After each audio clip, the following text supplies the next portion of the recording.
Oras na naman para balikan ang mga importanteng kaganapan na nangyari nitong nakaraang linggo sa NCAA Season 98 Men's Basketball. Last Friday, the Letran Knights took on the LPU Pirates in their second round matchup. Matatandaang nanalo sa first round ang mga Pirata, pero sa pagkakataong ito, ibang klaseng mga Letranista ang nagpakita. Bagamat dikit ang laro, nakita natin ang determinasyon ng Knights. Lalo na kay Luis Sanggalang. No!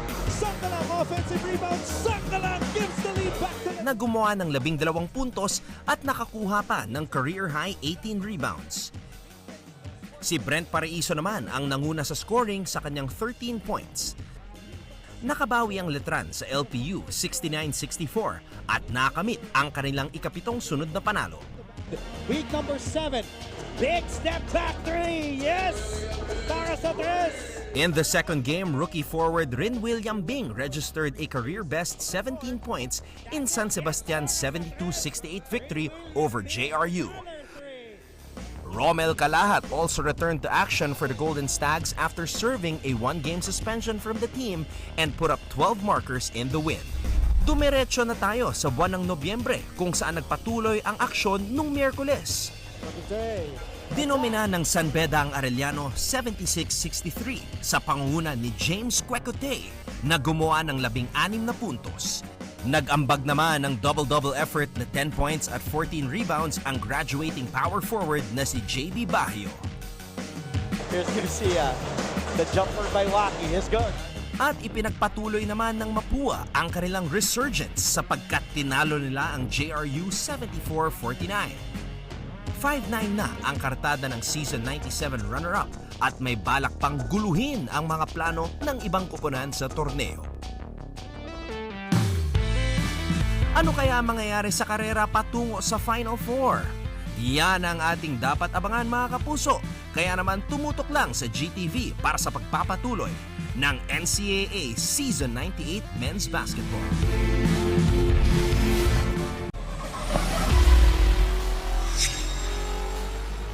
Time now for our top 10 plays in week number 8 of the NCAA Season 98 Men's Basketball Tournament.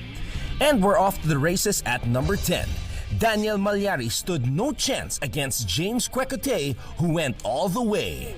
Turns on the Jax. Quecote. Count it plus the foul. At number 9, if you can do it, so can I. Here's JB Bahio with his own version of a one-man fast break. 47 in the third quarter. San Beda has been unstoppable. Here at number 8, teamwork makes the dream work. Look at the ball movement of the Mapua Cardinals, which leads to an easy baseline drive by Renz Nokum. to Nokum. Sidestep ni Hernandez. Tinrap pass kay Nokum. Nagkabanggaan lang sila doon, palayang sa Dito naman sa number 7, ang patented full court press ng JRU. Dahil nakaagaw si Joshua Giab, nakapuntos si Jonathan Medina. And almost a dunk para kay Jonathan Medina, but he lays it in. Sa number 6, hindi lang puro depensa ang JRU, may opensa rin. Tingnan nyo naman itong napakalinis na play para kay Joshua Giab. Nice look inside to Giab. Speaking of plays, how about this for number 5? Look at the execution that leads to a 3 from the rookie, Rin William Bing. That's it. Yes, para sa 3. Rin William Bing, another 3. Para naman sa number 4, may nakatulog sa depensa. At dahil dyan, nagkaroon ng easy alley-oop mula kay John Barba patungo kay Omar Larupay. Very important yan. Wow, what a connection right there, Barba to Omar Larupay. Sa number 3, Brent Paraiso sumaksak na parang kutsilyo sa kusina. Kain ang mga pirata. Santos, Paraiso, umupo sa ere. What a beautiful read, seeing that mismatch from Umali. Dito sa number 2, isang crucial basket mula kay Luis Sanggalang na nakatulong makuha ang ikapitong sunod na panalo ng defending champions. Sanggalang offensive rebound. Sanggalang gives the lead back to Letran. Sanggalang is the player you can't leave open when he gets at rebound kasi At para sa ating number 1 play, Nagsimula tayo sa coast to coast, tapusin natin sa coast to coast. 1, 2, 3, 4 na bantay. Di napigilan ang number 23 ng San Sebastian na si Kenneth Villapando. Good drive by Villapando. Gets the basket plus the foul. And he will head to the line for a bonus. That's our top 10 for this week. Join us again next time for more awesome plays in the men's basketball tournament of NCAA Season 98.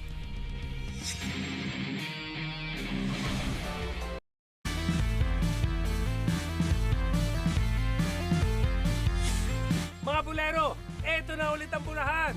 Tuloy-tuloy tayo sa pagbisita sa iba't ibang NCAA schools para makipagkwentuhan, makipagkulitan at makipag-bolahan! Totoo to! Hindi namin kayo binobola!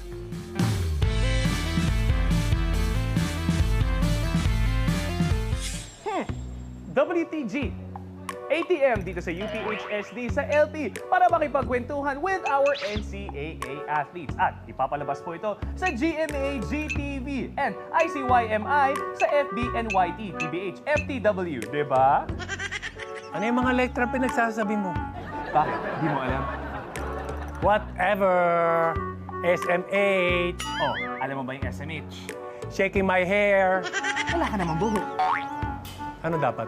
Eh di, shining my head.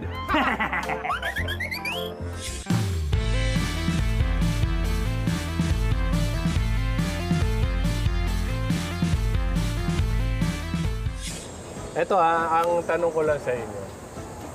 Karamihan sa inyo, taga-probinsya, di ba? Malaki bang factor na nandito kayo sa malayo sa Manila na nakakatulong?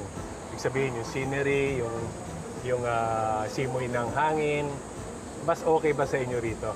Malaking bagay kasi yung pag-aaral, malaking bagay yun. Malaking tulong sa family namin yun. Pero di rin maiiwasan talaga na mamimiss mo yung probinsya. So, yun.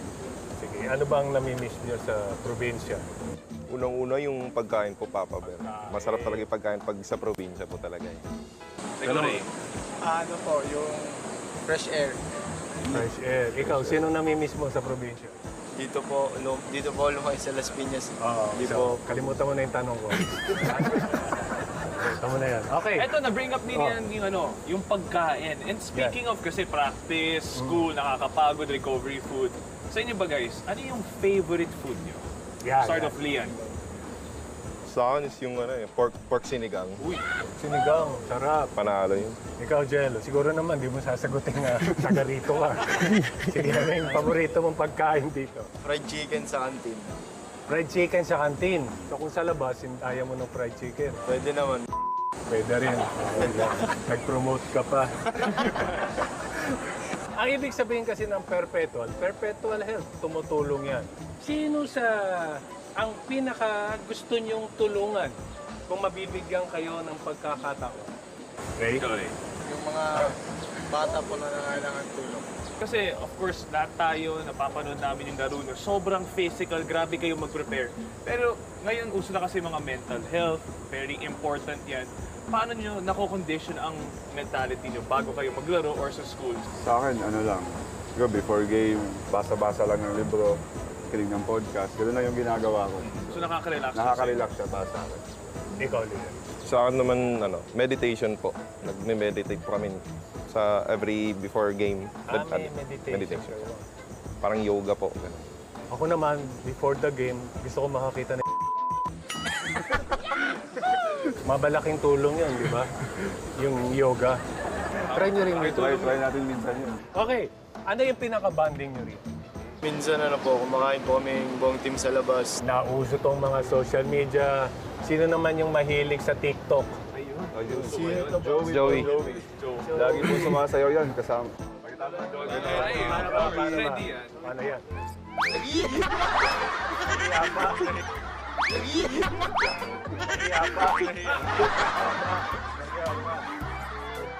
Student athletes, nag-aaral, may practice, may time pa ba kayo gumawa ng ibang hobbies? Oo, may time naman kahit paano. Kasi nga, kailangan mo din mag-spend time para sa sarili mo. Gigitara, ganun. Tapos nagpe-play ng mobile games. Well, at least nakakatulong pa rin kahit paano. Kayo ba as rookies, meron ba kayong mga rookie duties pagpasok nyo dito sa team? Ikaw, Mark? Sa akin wala naman. Wala? Bakit? Natatakot sila sa'yo? Laki. Laki eh. Parang tingin nila sa amin sa isa't isa kasi parang pantay-pantay, walang mga seniors ganyan, walang mga rookie. Di ba required kayo rito, naka-quarters kayo? Kayo ba'y pinapayagan lumabas? Pwede naman po pagkain ganun. So, ikaw naman, JP, nakakalabas ka naman, halimbawa, meron kang gustong i-eyeball. Kaya hindi ka lumalabas. So, eyeball na lang. Chatball. Chatball ba? Napaka-old school ko, eyeball. Nung pagsabak niyo ba rito kagad sa college, from high school, nagkaroon ba kayo ng kaba? May kaba po, pero yung takot, wala. Pero kung sa cemetery gawin to, may takot. May takot talaga. Sa Pero yung mga kuya nyo ba, yung mga ibang veterano, laging sinasabihan huwag kayong matakot, nandito kami. Ganun po. Ganun din. Parang laging andyan sila para mag-guide sa amin. Let's say 3 years from now, anong nakikita nyo sa laro nyo or sa position nyo sa team? Magiging, I guess, star player ba kayo, role player, or yung mabait na kuya na veteran? Ikaw? Magiging mabait ako. Katulad ng pagtrato sa akin ng mga kuya ko dati. Pag naging strict ka kasi parang parang magiging sila sa'yo, parang paplastikin ka nila, gano'n. Ikaw naman, Sari. Siguro po, role player. Role player. Wow! Napaka-humble. Humble ikaw, Jake. Siguro magiging guide sa kanila. Guide. Parang halimbawa, saan yung CR, sa library dito. Yung tanong ko kanina sa mga veterano, yung mga girlfriends nyo ba taga rito sa school nyo or sa probinsya? Ako po, single po ako. Single po ako. Single sa amin po. Taga sa inyo. So kayong dalawa, kayo lang yung mesh to. Meron? Wala po. Wala. Yung mga veterans, meron eh. Meron yun.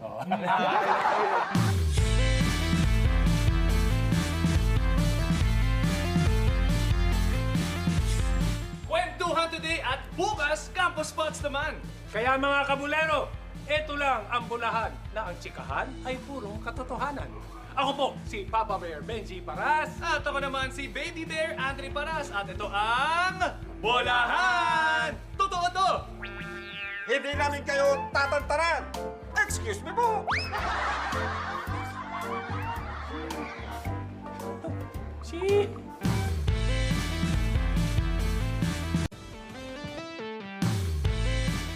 Kahapon, nakilala natin ang Perpetual ALTAs.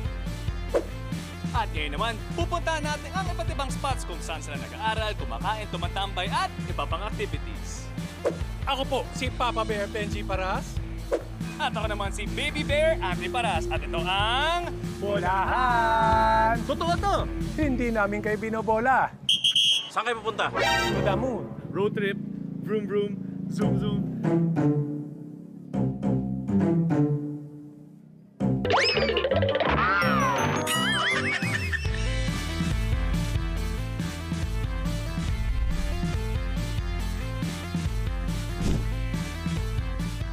Ang ALTAs ay initials ng school founder na si Antonio L. Tamayo. ALTAs, mula sa Latin word na ibig sabihin ay hype.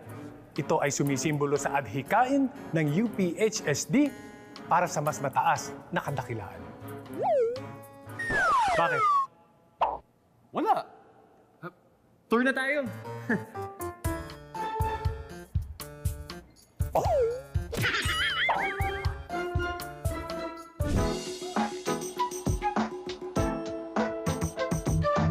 Andito tayo ngayon kung saan tayo unang tinur ng ating mga players. Kakaiba to. Dito kami sa magtataho. Paki-explica nga sa akin, ano ang meron sa taho na ito? Bakit sobrang mabili? Siguro, ito lang kasi yung vendor na nakapasok dito sa school namin. And kakaiba kasi yung taon na ito, katulad na ito, may flavor. Kaya siya pinagkakaguluhan, siya lang pinapasok. Kung may pinapasok na vendor na nagtitinda ng labinta doon, mabili rin kaya yun. Hindi naman, ano? At ang tanong ko, sino sa inyo sa team ang pinakamaraming binibiling taho? Ito, si Carlo. Oh, nakakailan ka? May utang pa nga siya kay Kuya. May utang! Sabi nga kanina eh.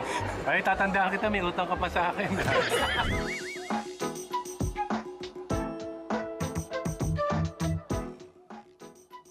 Aba, grabe. Nag-aaral. Yan ang student athlete. Nag-aaral na. Bukod sa naglalaro. Ang sisipag. O, di ba? Kailangan natin kausapin. Pwede ba namin kayong maistorbo sa inyong pagbabasa? Asus, pambihira naman. Pinagmalaki ko pa naman kayo na masisipag kayong magbasa. Ginagawa nyo lang palang cover yan. O, at least masipag magbasa. Masipag ang kumain. Pero, eto, nandito tayo sa library. Ito yung tanong lang. Kayo ba pag pumunta rito, ano ba ginagawa nyo? Nagpapalamig o nag-aaral? Minsan nagpapalamig, minsan nag-aaral. Anong courses nyo dito sa Perpetual? Base marketing ako. Ikaw? Marketing. Marketing din. So marketing kay lahat. So saan yung malapit na palengke rito?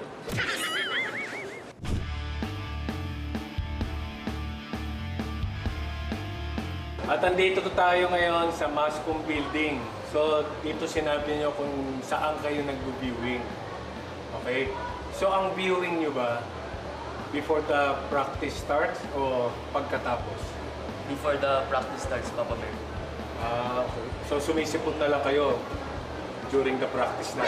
Hindi na kayo nag-viewing. Ano yung favorite spot niyo dito sa campus niyo? Sa canteen. Canteen, I wonder why. Ikaw naman? Ako yung library. Library, wow! Bakit kaya? Mahilig kasi ako mag-aaral. Tama, galing. Ako stairs. Bakit? Kasi pag may umakit, nakapalda. Napahulog ako. Yun ang viewing.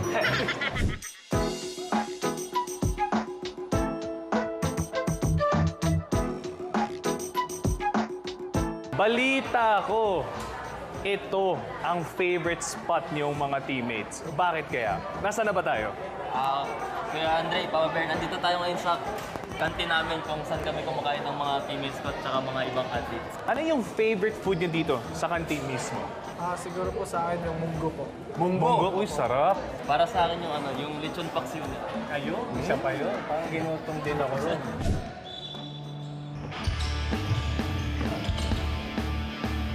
Eto na, ang pinaka-inaabangan na segment at ang favorite naming part ng bolahan, ang Pick-Up Lines! At ito, painit na painit ang labanan sa basketball sa NCAA. Pati rito sa Pick-Up Lines, painit ng painit. Tingnan natin kung anong ibibigay sa atin ng Perpetual ALTAs. Okay, team, ready na ba? Yes! Ready na! Papa Bear, sabon ka ba? Bakit? Kasi I'm super in love with you. Papa Bear, sana chinelas na lang tayong dalawa. Bakit? Para pag nawala isa, di na pwede ipares sa iba. Yan ang pick-up line. Saka mai-inlove ka agad ng mga spongski. Papa Bear, diamond ka ba? Bakit? Nangingintab kasi ulo mo eh. At least diamond, hindi sahig. Papa Bear, anong tawag sa kuto ng kalbo? Kuto ng kalbo? Ano? Di ko alam, kaya ako ati katanong sa'yo. Kaya pala nila nagtatawanan. Ako na pala yung yayariin. Sikreto ka ba? Bakit? Hindi kasi kita kayang pagkatiwala sa iba.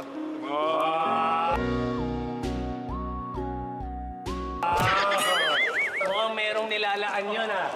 Papa Bear, may lahi ka bang keyboard? Bakit? Kasi type kita eh. Keyboard type. Yun pala yun. Papa Bear, utang ka ba? Utang? Bakit? Kasi habang tumatagal, tumataas ang interest ko sa'yo. Naglalaro ka ba ng center position? Bakit? Kasi ikaw ang sentro ng attention ko. Papa Bear, mano ka ba? Bakit? Palimlim naman ang Lalo masama nun eh. Asan na yung mga yun? Umiwan na tayo. Eh, meron pa tayong extra. Ay! Ito na pala. Ay!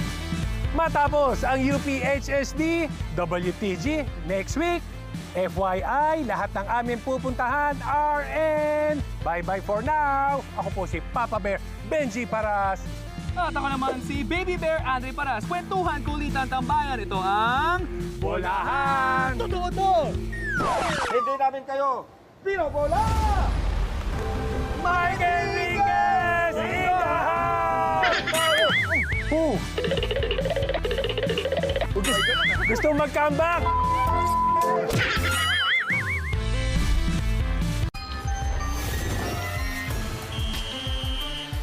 Crossover, steals, layups, and hustle plays. Diyan po magaling ang ating NCAA players. Pero sa ibang special skills kaya, kakasa din sila sa ating challenge. Ito ang NCAA Courtside Challenge. Kakasa ka ba?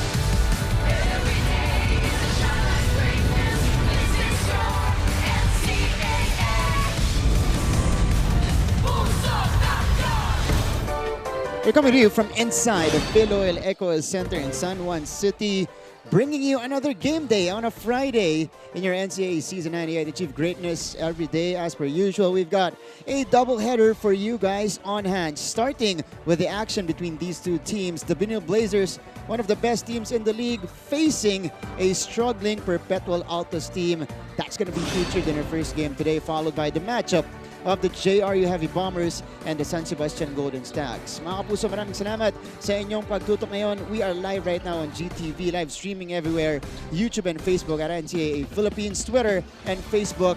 We are there at GMA Sports PH.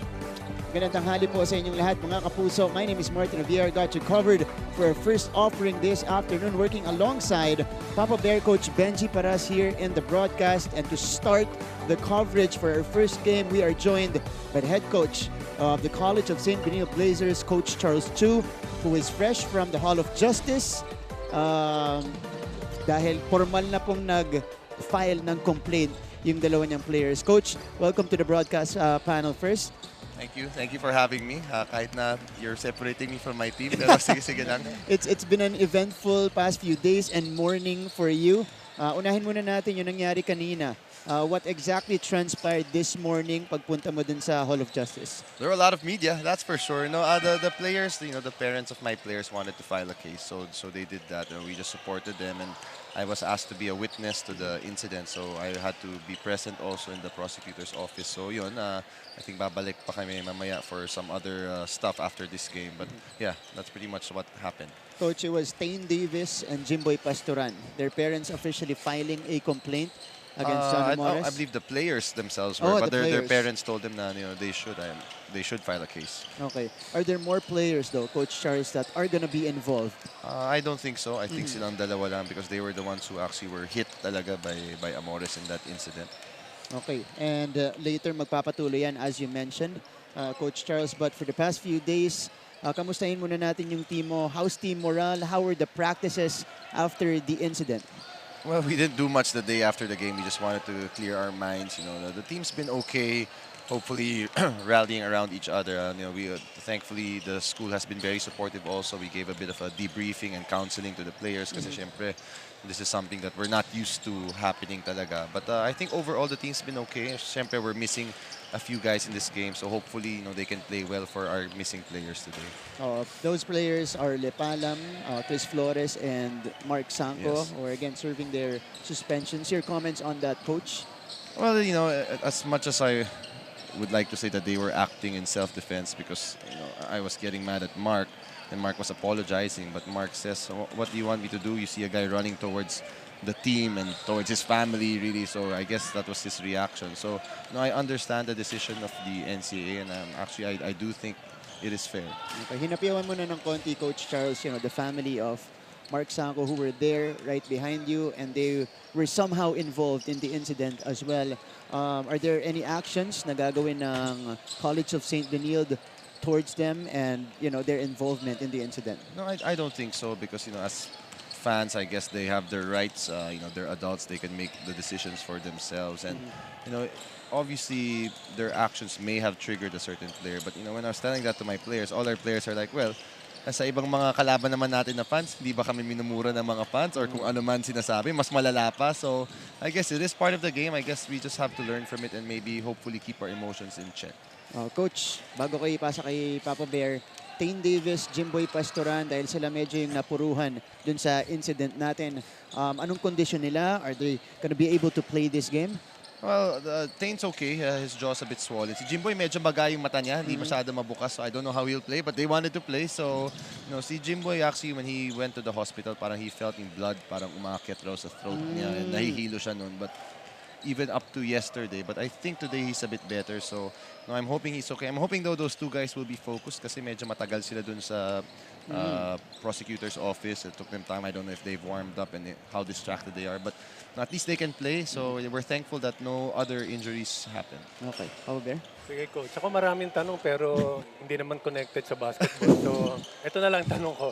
Ano na lang, what lesson would you like to impart to your team or to us para to avoid this kind of incident from happening again? Well, sa amin on our side, we always remind them kasi that we want to play basketball the right way. Hindi to sakitan, basketball lang. And we always remind them that sometimes when you're angry, when your emotions are high, you do things that you may regret. So always try to think before reacting. And actually, it's a bit hard, but I asked the players already to forgive Amores kasi the guy obviously is probably going through a lot and it's very unfortunate. But we have to understand kasi kawawa rin eh. Your actions, like his actions, may pamilya yan. I mean, what must his parents say? What will his school say? And even him, I mean, the guy has probably been through so much after what he did. And it's not to say that we will not take the proper actions. You have to be liable to your actions, but still, let's try to give some understanding because it's tough, and it's tough when something like that happens. So, we just want to try to learn from that, and hopefully, we always respect the game and we do the right thing always. Okay. Actually, medyo mild na tayo ngayon, and we would like to thank the Mancom, dahil maingat na sila rito. Dahil during our time, pag may rumble nun, as in, totally rumble talaga. And then, walang suspension yun. Correct. Kasi pag lahat kahit may bench clearing, pag bench clearing, lahat kayo, as in, you're all involved. Wala yun. And then, after nung picture taking lang. And then, okay na lahat. Ngayon iba na talaga. Ngayon iba na. So, very grateful tayo. That's why I'm also proud of the guys. Because, they everybody could have just ganged up on Amores when he ran in there and threw punches at him. But for the most part, they didn't. And of course, unfortunately, nasapak nga yung dalawang nakatayo lang, di ba? But for the most part, they knew what they were supposed to do, and because we have a bigger picture, gusto talaga namin manalo and makapasok sa finals. Tsaka credit din sa teammates ni Amores kasi sumugod sila not to fight, pero para awatin. Umawat din. Umawat lang sila. To pacify the situation. When you pass the half court, meron ka suspension talaga. Okay, Coach, you mentioned it already about winning and making it to the Final Four. This is easily your best season in about 2 decades for the College of St. Benilde. And it's unfortunate that it was kind of nagkaroon ng dent dun sa season with that incident. How do you regain focus now? Well, hopefully for us, this becomes a rallying point. Again, the first thing in my mind was like, oh no, there goes our season, diba? Pero hopefully the guys know what's at stake, and hopefully they have their minds in the right place. And sana dito kami bumawi at gumaling palalo because now everybody's rallying against you. So you have a chance to either fold or to do great things, and hopefully we can do great things and start winning basketball again. Okay, Coach, last na lang because we are seeing a good-sized crowd from the De La Salle College of St. Benilde community. Your message to them? Good size na ba yan? For our standards, good size, I guess. But to our De La Salle community, the St. Benilde, the De La Salle bigger family, we thank you for all the support and for all the nice words that you've been sharing to our team, giving encouragement to our players. We're a family here. They mean a lot to us. And sa mga nagpakain or magpapakain, thank you. Thank you in advance rin sa mga iba. Kung sakali, meron may nag-offer eh. So, sana naman. Padala kayo rito. Pwede. Kayo lang eh. There you go. Coach Charles, thank you so much. Alam namin may laro ka pa mamaya, so we'll let you go back to your players. Thank you so much for joining us here. Thank you, guys. Thank you. Thank you, Coach. Thank you, Coach, and good luck. Thank you. There you go. That's Coach Charles Chu of the College of St. Benilde, addressing the situation that they are in right now. And this is the team standings. 10-3, Benilde Blazers, they're number 2 right now, coming off a win. It was off a stoppage dun sa laban nila against JRU, but that was their 10th win of the season. and they go up against the 5-9 Perpetual Altas, who are kind of slumping, especially here in the second round. They're 1-4 in the second round. They need to get back on track. They only have a slim chance of making it back to the Final Four, and they want to start winning now. Yes, itong for the case of Benilde, ito na yung sure goal that they will be twice to beat na sila rito. Yeah. They are sure of that. And for the Altas naman, yeah, they have a slim chance na parang you need to pray that San Beda and whoever is below San Beda matalo all the way. Yun na lang yung chance Yun na lang nila. yung chance. Oo, pero for Benilde, they cannot afford to lose. Dahil kung makakatok din sa pintuan, nasa likod nila, LPU San Beda. Yes. Kaso nga ang problema, they came from this incident last game. So let's see how they're going to cope up with that, how they're going to play and perform today. And the first round encounter between these two teams, they played last September 2022 at nanalo po doon ang College of St. Benilde Blazers courtesy of a big third quarter from them. They outscored the Altas 32-10. At malaki yun, Papa Bear. Dahil first half natin, palitan tayo, dikitan tayo, tapos pumutok na yung Benilde pagdating sa third quarter. Actually, it was a strong start for the Altas. They led by 4 points during the first. Kaya lang, itong Benilde, they made a quick adjustment. Tapos they got the lead during the second, and eto na, tuloy-tuloy na yung kanilang performance dito sa third hanggang sa fourth until they won that game 81-64 victory. And look at the numbers of Phil Gossom, 16 points, and Cortesa with 15. And sa Perpetual naman, it was Kim Orin scoring 14 points for the Perpetual. A career season so far for Will Gossom, our front runner for most valuable player in season 98. Eto, yung pinanggalingan nilang laban only a few days ago, November 8, and it was stopped at the 3 minute 22 second mark nung fourth quarter natin. So the game was stopped because of the incident. So they retained the final score, Papa Bear, 71-51, a dominating win for Benilde. Yes, if you're going to compare their game against the Perpetual during their first meeting, it's the same. JRU started strong, led by 7 during the first, and then Benilde bounced back right away during the second. And then, ayun na, tuloy-tuloy na. They led as much as 25 points. And bumaba na lang. And of course, yun nga sinabi ko kanina, they need to stop the game because of that incident. And no contest for the JRU because Benilde was leading 20 points with less than 4 minutes to go. That's right. But for Benilde, they're not going to have the services of these players. 1 game suspension para kay Ladis Lipalam, who usually is their starting center. 2 game suspension dun sa kanilang key role players in Mark Sanco and Chris Flores. And later in our second game, for the JRU Heavy Bombers, of course, indefinite suspension ang ipinataw dito kay John Amores. 1 game suspension on Jason Tan, Joshua Giab, William C., Jason Celis, Marvin Junicio, si John Mark Agbawag, Jonathan Medina, Carl De Jesus, and Christian Gonzalez. And another, on top of the 1 game suspension, another 2 game suspension for William C., additional yan, and Ryan J. Arenal. So we expect later pa to in the second game, we'll allow the panel to break it down for you guys. We expect a depleted JRU team to face the San Sebastian Stags. All right, now let's go first to the Perpetual Altas. They lost against the EAC Generals. Kinover natin to, Papa Bear. It was a great performance for EAC because they were leading it all throughout. Hindi nila pinalapit ng gusto itong Perpetual. Yes, and the good thing about the EAC is we know that they wanted to exit na with the big bang kahit papaano naman. Yeah. And they won that game. Everybody played well. Kahit wala si Cosejo and Liwag, na-injured. Na-injured, pero we can see the point guards. Di ba pinag-usapan natin, they're grabbing the rebounds, they're controlling the game, and big credit for Lucian. That's right. So Perpetual needing to bounce back here. And speaking of the Altas, that's coming up next. It's Benilde versus Perpetual in our first game today. Let's now turn it over to the Coliseum announcer for the call-out of the players. Good afternoon. Ito po ang inyong NCAA Season 98. Achieve greatness every day. Live ngayon sa GTV Worldwide. sa pamamagitan ng GMA Pinoy TV at GMA News TV International at may live streaming pa sa gmanetwork.com, NCAA Philippines website at sa YouTube, Facebook, and Twitter. Welcome to the Phil Oil Eco Oil Center. Second round of eliminations, our first game of a Friday doubleheader. It's the CSB Blazers facing the Perpetual ALTAs. Let's meet our starters. Starting for the CSB Blazers, at guard number 26, JC Goliar. The other guard, number 7, Robbie Naive. At center, number 22, Davis. Oras na para kilalanin na magsisimula mula sa magkabilang panig.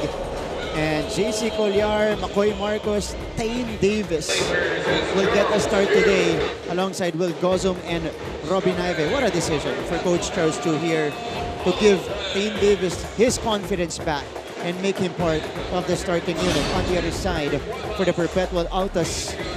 Para dito kay Coach Mike Sagigit, they also are without two of their best players. So they're going with Ferreras, Abis, Omega, Egan, and Jasper Cuevas. Hindi natin nakikita dyan si Jello Razon at si Cyrus Netura. Wala rin para sa kanila. Later on, their courtside reporter, Chloe Carillo, will give us an update on that. First quarter about to begin. It is a Friday game day. We usher in a brand new basketball weekend and spearheading the officiating for this particular matchup. Toti Celeste, FIBA International Referee, wearing number 68. Roldan Johnson, number 21 National Referee. And J.R. Torres, number 14, also a National Referee. And two of the best big men in the league at center court, ready to jump it up. MDO, Mark Denver Omega, Will Gozum. Re-jump tayo dito. Parang umabot din sa dalawang players natin. Actually, ito yung mga players na dapat nating ito nga, sinabi mo nga, best centers natin dito, si Omega and Gozum. And I think it's going to be a good matchup. And sa akin naman, with the performance of Gozum, sa akin, for Perpetual, dapat para mapagod, kailangan man pagurin itong si Will Gozum. Pag trabahuin mo, you need to leave the ball to Omega all the time. We were talking about Mark Denver Omega. Siya agad yung pumuntos dito sa ating laban. Davis is open for 3.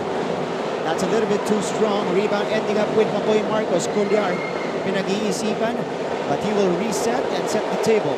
Shot clock though is down to 7 for them. Colliar's first shot too strong, and here comes Carlo Ferreras. The Altas looking to duplicate a faster start just like their first round encounter. Pero nakita naman natin yung quickness of CSB. Lahat sila kagad. Yung 5 nila nakababa kagad para sa depensa to prevent an early offense of Perpetual. Jasper Cuevas doesn't connect. John Abis, one of the best offensive rebounders in the league, able to draw the foul as he was going up for the second serving. We go first to Perpetual side.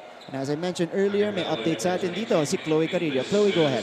Martin and Coach Benji, frustration nga sa kanilang individual mindset ang gumambala sa Perpetual ALTAs. Kaya pagkatapos ng training nila para sa laro ngayong araw, nagkaroon ng meeting ang players at si Head Coach Mike Sagigit para daw mabalik na ang balance ng team. At dagdag pa nga sa inaalala ng starting big man ng team na si Mark Denver Omega ang kanyang left ring finger injury. Para sa kanya, 5 out of 10 naman ang mobility ng kanyang injury. Kaya taping pa din ang ginawa para maiwasan ang paglala ng kondisyon ng kanyang left ring finger. With main shooters Jello Razon and Cyrus Netura out of the game with fevers, let's see if the team can work against frustration and keep focus in their last 4 games, starting with this one, gentlemen. Thank you so much, Chloe. It's more on the mental aspect na kailangan i-address dito ng Perpetual. And, you know, na nagtatranslate katulad nun, a turnover for them. But they're up right now, 4-0. And today, no Jello Razon, no Marcos Netura for them. MDO nursing that injury. Pero nung pinapanood natin yung game na yun, nung na-injure siya at tinip siya, mas pumasok yung mga free throw niya eh. So dapat lagi siyang may tape. Nakatulong yung tape. Nakatulong. Pero for Perpetual kasi, aside from ang iisipin mo is to win so that you'll have a chance to still make it to the Final Four. Of course, you wanted to beat the top 2 teams. Di ba? Itong Benilde and Letran, yun ang mga gusto mong talunin eh.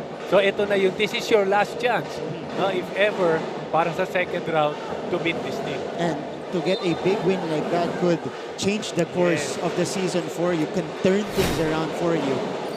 And it's a parang a match-up for, a good match-up for Perpetual because Nitura and Rason are not playing, and then on the other side, some of the players of Benilde are not going to play because of suspension. At key players yun, Mark Sampo has been playing very well in season 98 at ang starting center din na si Ladi Silipalam serving a 1-game suspension.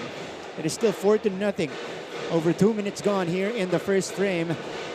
For the past games of Benilde, laging ganito, no? They always have a slow start. Parang they will adjust on the second quarter on their defense. That's right. Will Gozon short of the inbound play. Hindi pa rin makapuntos ang CSB. Cuevas. Kickball ang tinawag dito kay Robin Ive.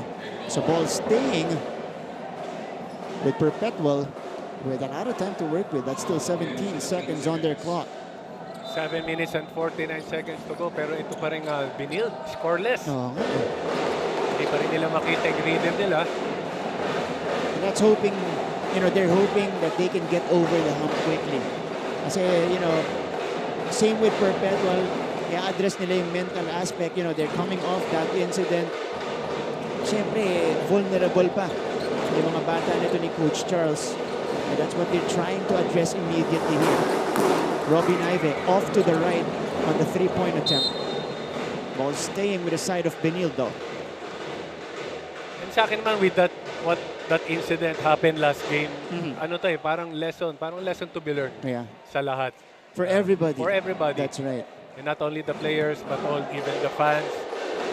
Even the institutions involved. Yes. About there, meron ding mapupulot doon. All right, let's go first to DLS CSB side. And reporting for her alma mater. Tingnan muna natin yung magiging galaw ni Gozo. For 3, too strong. Offensive rebound, Makoy. Put back. Wala, may foul na itinawag. Now let's go court side for her alma mater. Nagre-report si Chantal Laude. Chantal, go ahead.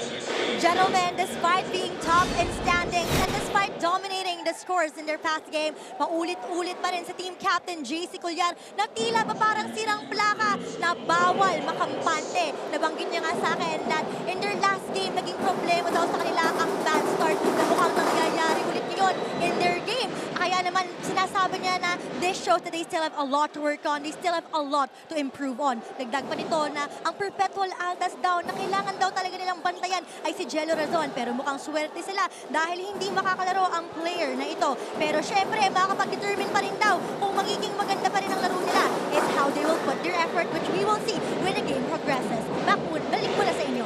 Chantal, thank you so much. Same with, Benilde. Yun talaga yun, mental aspect. Siyempre, ang ganda ng tinatanong mo, there are some games na talagang parang may roadblock eh. Yes. So, nangyayari talaga yan eh. So, kailangan talaga, pero hindi pwede yan if you're going to face a team na malakas. At what happened to their game against Letran. Ito si Robin Ive. They swing the ball around. Collar nailing the triple. And that's the first field goal for Benilde. Yeah, ito rin yung sa akin yung big aspect for Benilde ay yung set play nila. They're good at that. They keep scoring on that play instead of having a transition offense. Jeff Egan scoring on the fade before that attempt by JC Collar. Benilde started the game 0 out of 9 from the field. So they got their first shot in. Here's JC Collar. Tatagdagan pa. Masyado lang malakas. Gozo with a follow-up. Wala pa rin. And good crowding coming from the Altas right there. Egan. Ferreras on the cut. Ferreras. The reverse. That's a good recognition from Egan. Sakang ganda nung gap itong si Ferreras. Perfect timing for that transition play.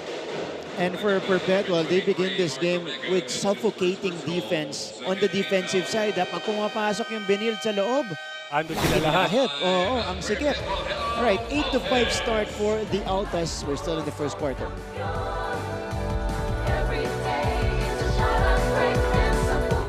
Keep up with non-stop in-court action with GMA Sports. Catch the latest sports news here and round the globe. Be thrilled with conversations about the finest athletes and sports personalities. Is this it? Yes! And Mamuski with a 1-2 is now down to just 6.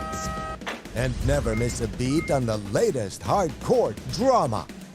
We'll bring you stories behind each point and victory, one play at a time. Follow our official social media handles for your daily fix of hype and adrenaline. Online, GMA Sports. Pusong kampiyon. Tayo'y may pusong kampiyon. There's no stopping us from getting the latest news and catching every... Small and big. Ito po, yung huling encounter ng Perpetual against EAC. These two players shot it very well. A combined 8 out of 13 para dito kay Peter Pan Barcuma and Mark Denver Omega. Ang problema, yung rest of the team.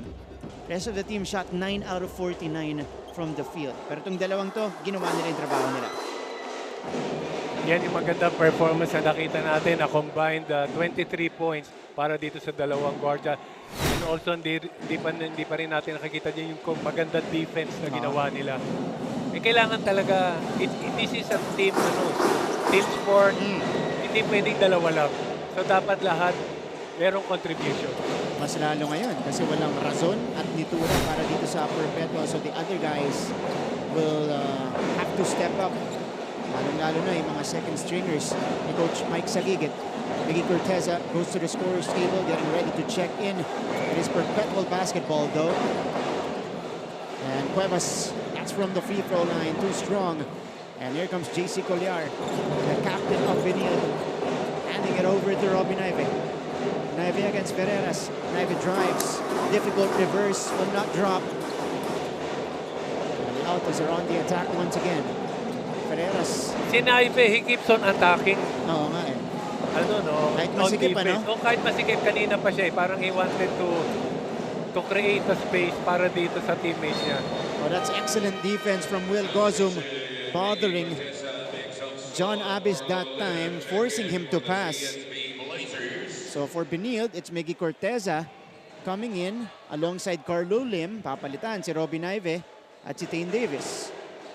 And Miguel Loczon is also in the game. So uupo rin si Makoy Marcos. 8-7. Corteza, who is the second leading scorer this season for Benilde.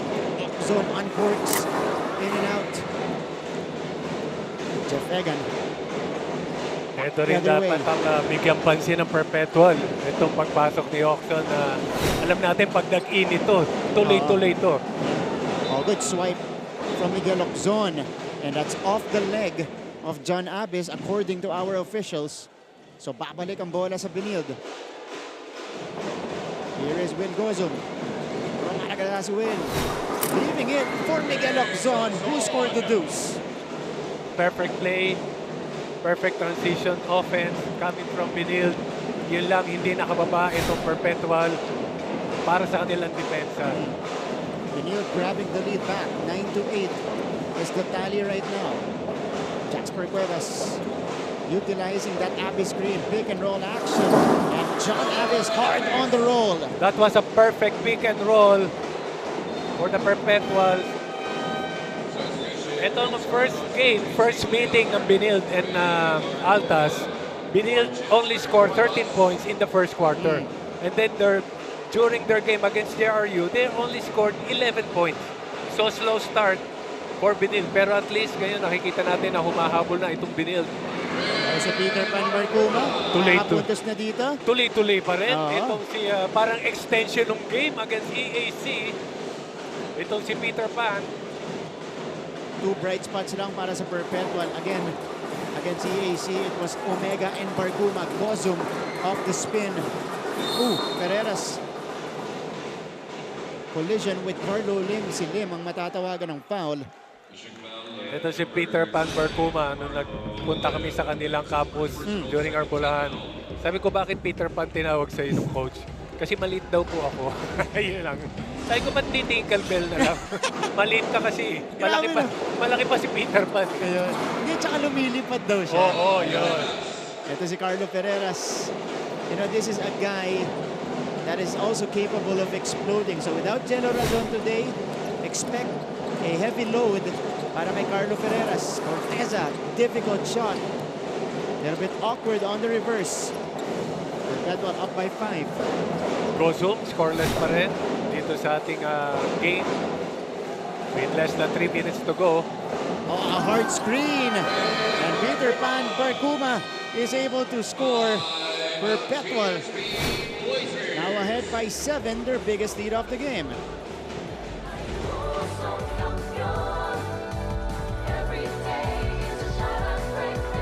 Pusong kampiyon! Tayo'y may pusong kampiyon! There's no stopping us from getting the latest news and catching every nerve-wracking moment of the NCAA games. Pumunta na sa official NCAA website, gmanetwork.com/NCAA at i-download ang official NCAA app para sa latest updates, full game videos at team rosters and box scores. Walang iwanan online sa Season 98 ng NCAA. Achieve greatness every day. The players to watch and the teams to beat. Get ready because your favorite hardcore heroes are here. All right, back to the coverage. Greener pastures, Jimboy Pastoran. I remember this guy. This is his comeback season in the NCAA, but in season 95, he was their second leading scorer, just right behind Justin Gutang. And for this season for Benilde, he's coming off the bench, but you know he's a very capable scorer, Papa Bear, at magaling din dumipensa. Grabe, 18 points, career high, tapos meron pa siyang 4 rebounds and 3 assists with 22 minutes of playing. And Jimboy Pastoran playing with a black eye sa kanyang kaliwang mata. Of course, I think he's excited to get back on the court, just play his game here. As well, Gozum scores his first basket. Before that, Benilde was 2 out of 16 from the field. 13%. Habang Perpetual, mainit, Papa Bear, 7 out of 10. Grabe, ito yung sinasabi natin lagi, ang Benilde laging mababa. Coming from a slow start lagi. Pero yan, titingnan natin yan. Pagdating yan, bigla pumuputok agad ng second quarter. And this was the play. Prince Carlos finding Will Gozum, making his way, and then scoring that one off the window. And over Leon Martel as well. Walang help, ano? Usually, lagi merong help pag naki Gozum ang bola. Ngayon, pinabayaan nila. Lalo ngayong first quarter, ganun ang game plan ng Perpetual. That time, di natin nakita. Omega.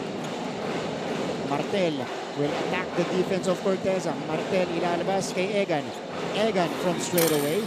No go. Battle for the board. Snatched by Prince Carlos. And there's a foul on MDO. Good effort coming from Prince Carlos dahil dalawa na lang silang naiwan doon ni Gozum. Gozum bumax out. And then Prince Carlos grabbed the rebound. At ito ang problema ngayon para sa Perpetual as Barkuma takes it away. Perfect anticipation for Peter Pan. Right there, he draws the foul. He will take 2 in a while. MDO picked up his second foul earlier. And again, that's something he's been trying to address since the first game of the season. Very foul prone kasi siya. Kasi super active niya. And of course, natapat ka pa rito kay Barkuma na sobrang bilis. And then we can see the reaction of Barkuma na talagang gustong-gusto niyang manalo. Gusto niyang improve yung works niya being a rookie. And now it's his chance to shine for Perpetual. You know, they've faced a lot of issues, adversities this season. He actually got off to a great start. A high-scoring performance in their very first game against JRU. Pero pagkatapos na, naging shaky na, naging up and down na para sa kanya. Pero ito na rin yung kumpiyansa ni Coach Mike Sagigin para dito kay Peter Pan. Maganda yung playing time niya lagi rito. Pinalitan na si MDO dahil na may 2 fouls siya kanina. Steven Flores is now in the game for the Altas. Pastoran, the spin, bothered, good defense by Pereras. Another takeaway for Barkuma. Egan. Back to Barkuma. He will attack. Barkuma. Good defense played by Oxon there. Ferreras uncourts. No go. Flores the offensive rebound. Flores. No. Grabe yung intimidation nitong si Goso. Pag yan nakita mo talaga sa harap mo, he's like what, 6'6"? Yeah, he's 5'6", and si Will Gozo. Steven Flores getting the offensive rebound. Ito naman, yung character ng Perpetual Altas. They're a very good rebounding team. And they always crash the offensive glass. So that's something you can expect from them here. They're gonna get a lot of chances at the hoop. Pastoran knocks it down from deep. So Jimboy Pastoran continues his hot shooting in this game. Galing ko sa JRU game, nagpapatuloy ngayon. Only the second triple for Benilde in the first frame. Perpetual. Wala pa na ipapasok. Barkuma. No. Flores with another offensive rebound. Wala pa rin. Sayang din. Yung sinabi ng mo kanina, they will crush the offensive board. Pero ito lang, sayang lang yung second chance point. Hindi kailangan nila maipasok. Pastoran. Pinasa kay Carlos. Carlos lost it. Another takeaway for Peter Pan Barkuma. Here's Jun Roque. Lefty layup is off, but there was a whistle. This is going to be a foul against Miguel Oczon, who was trying to prevent the easy basket on the break. Nabitawan to ni Prince Carlos, picked up by Peter Pan Barkuma, and Perpetual always out to run. Pagkatapos ng rebound nila, takbo agad sila sa kabila. Grabe itong si Peter Pan. Kung naging snatcher to, dahil pera nito. Pero huwag niyong gagawin niya, masama yun. Sa basketball lang. Basketball lang. Yun. Pero kung naging football player to at naging running back, grabe, paano mo pipigilin yan? Bilis no? Ang bilis. Pero good thing about this CSB, eto na, 14 points na sila. Pinag-usapan natin na laging low scoring during the first quarter, 11 points during their first meeting, then against JRU, 13 points. Ngayon, 14 na. Ang masama lang, 21 points para dito sa Perpetual. And that's another second chance converted by the Altas. The strip on Sumabat. That's gonna be a foul on Barkuma. He couldn't believe it. I actually felt like he got all ball in that sequence, but a foul was called. Pero grabe yung defense niya. Kaya nga sinasabi natin, small but terrible. Ito yung mga ang hirap, hindi mo masyadong napapansin. Very solid and stingy in depensa ng Perpetual sa first quarter natin. Talaga tinatry nila disrupt yung laro ng Benilde. Naagaw ni Roque. Roque on the move. Take away. He takes off all the way to the cup to beat the buzzer. Jun Roque with a stop and the score. And it is now a 9-point lead, 23-14 for the Perpetual Altas. Let's see this last sequence. Roque taking off. Yeah, no question. It counts. It counts. Maabot yan bago umilaw yung backboard natin. There you go. 14-23 is the tally. The Altas with their biggest lead of the game at 9. Some of the highlights that we have here. Inyong kanina, burado si Oczon. Nakabasket si Peter Pan Barkuma, who was a big factor. 6 points for Peter Pan Barkuma in the first frame. But Benilde will try to keep in step later. Maya po yan sa second quarter natin ito sa ating laban. Your NCAA Season 98. We'll be right back.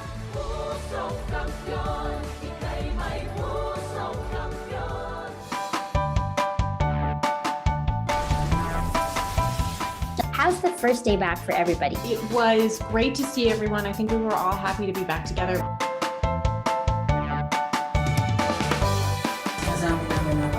We will never get lost because we have our parents.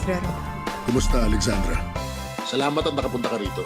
Come with me for a tour of the world's biggest IKEA store. Being a PWD kasi in the Philippines is quite difficult. Yun yung engineer niyo. Babae pala. Bakit nga ba tila nabura sa kasaysayan ang sistema ng pagsusulat na ito? Always stay updated with the latest news in the country and around the world through GMA News and Public Affairs, Facebook and YouTube news feeds anytime, anywhere. Dahil wagi ang mayalam. Back to the ball game. This is our coverage of the NCAA Season 98 live right now on GTV online everywhere at NCAA Philippines and GMA Sports PH. You guys have Martin Rivera alongside Papa Bear coach Benji Paras doing the first game kasama ng ating dalawang courtside reporter Chloe Carillo and Chantal Laude. First half, the story, field goal shooting, malayo. 9-point lead held here by the Altas, 56% shooting after that first quarter compared to Benilde's 22%, Papa Bear. And for the Altas, aside from their relentless defense, kaya talagang pagdating sa opensa, naging efficient sila doon. But they weren't so efficient here. They committed the turnover, umapak, tumawid. Itong si Jeff Egan to begin the second frame. Meron kasing ibang league na they allow that. Pero ito kasi under FIBA rule tayo. Hindi pwede yun. So Mamat knocking down the triple. Ito yung sinasabi natin, there's always a quick comeback for the Benilde during the second quarter. And titingnan natin kung nakapag-adjust na dyan yung Perpetual at naabangan sila. Steven Flores, that's a nice move from him. Pinawian niya doon si Sumabat. So a basket for a basket to begin the second frame. Sumabat the short stop.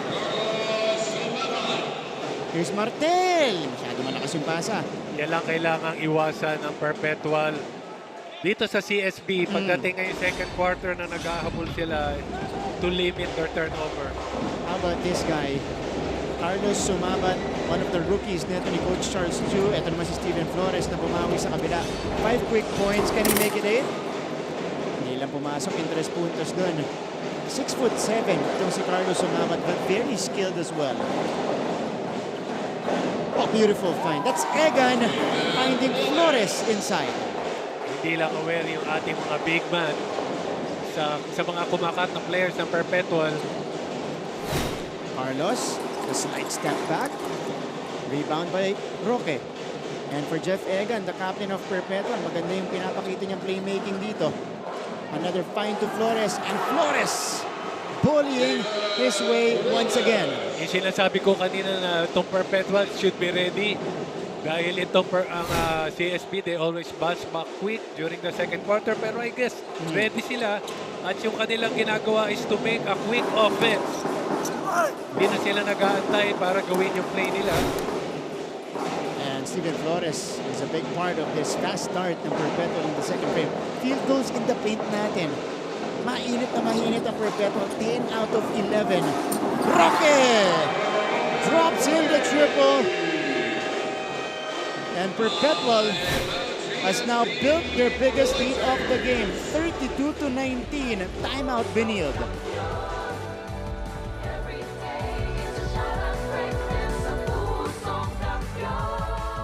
Hasn't been easy lately, so we're here to make your day, featuring amazing, funny, and heartwarming stories to bring you something bright and sweet and get you dancing through tough times.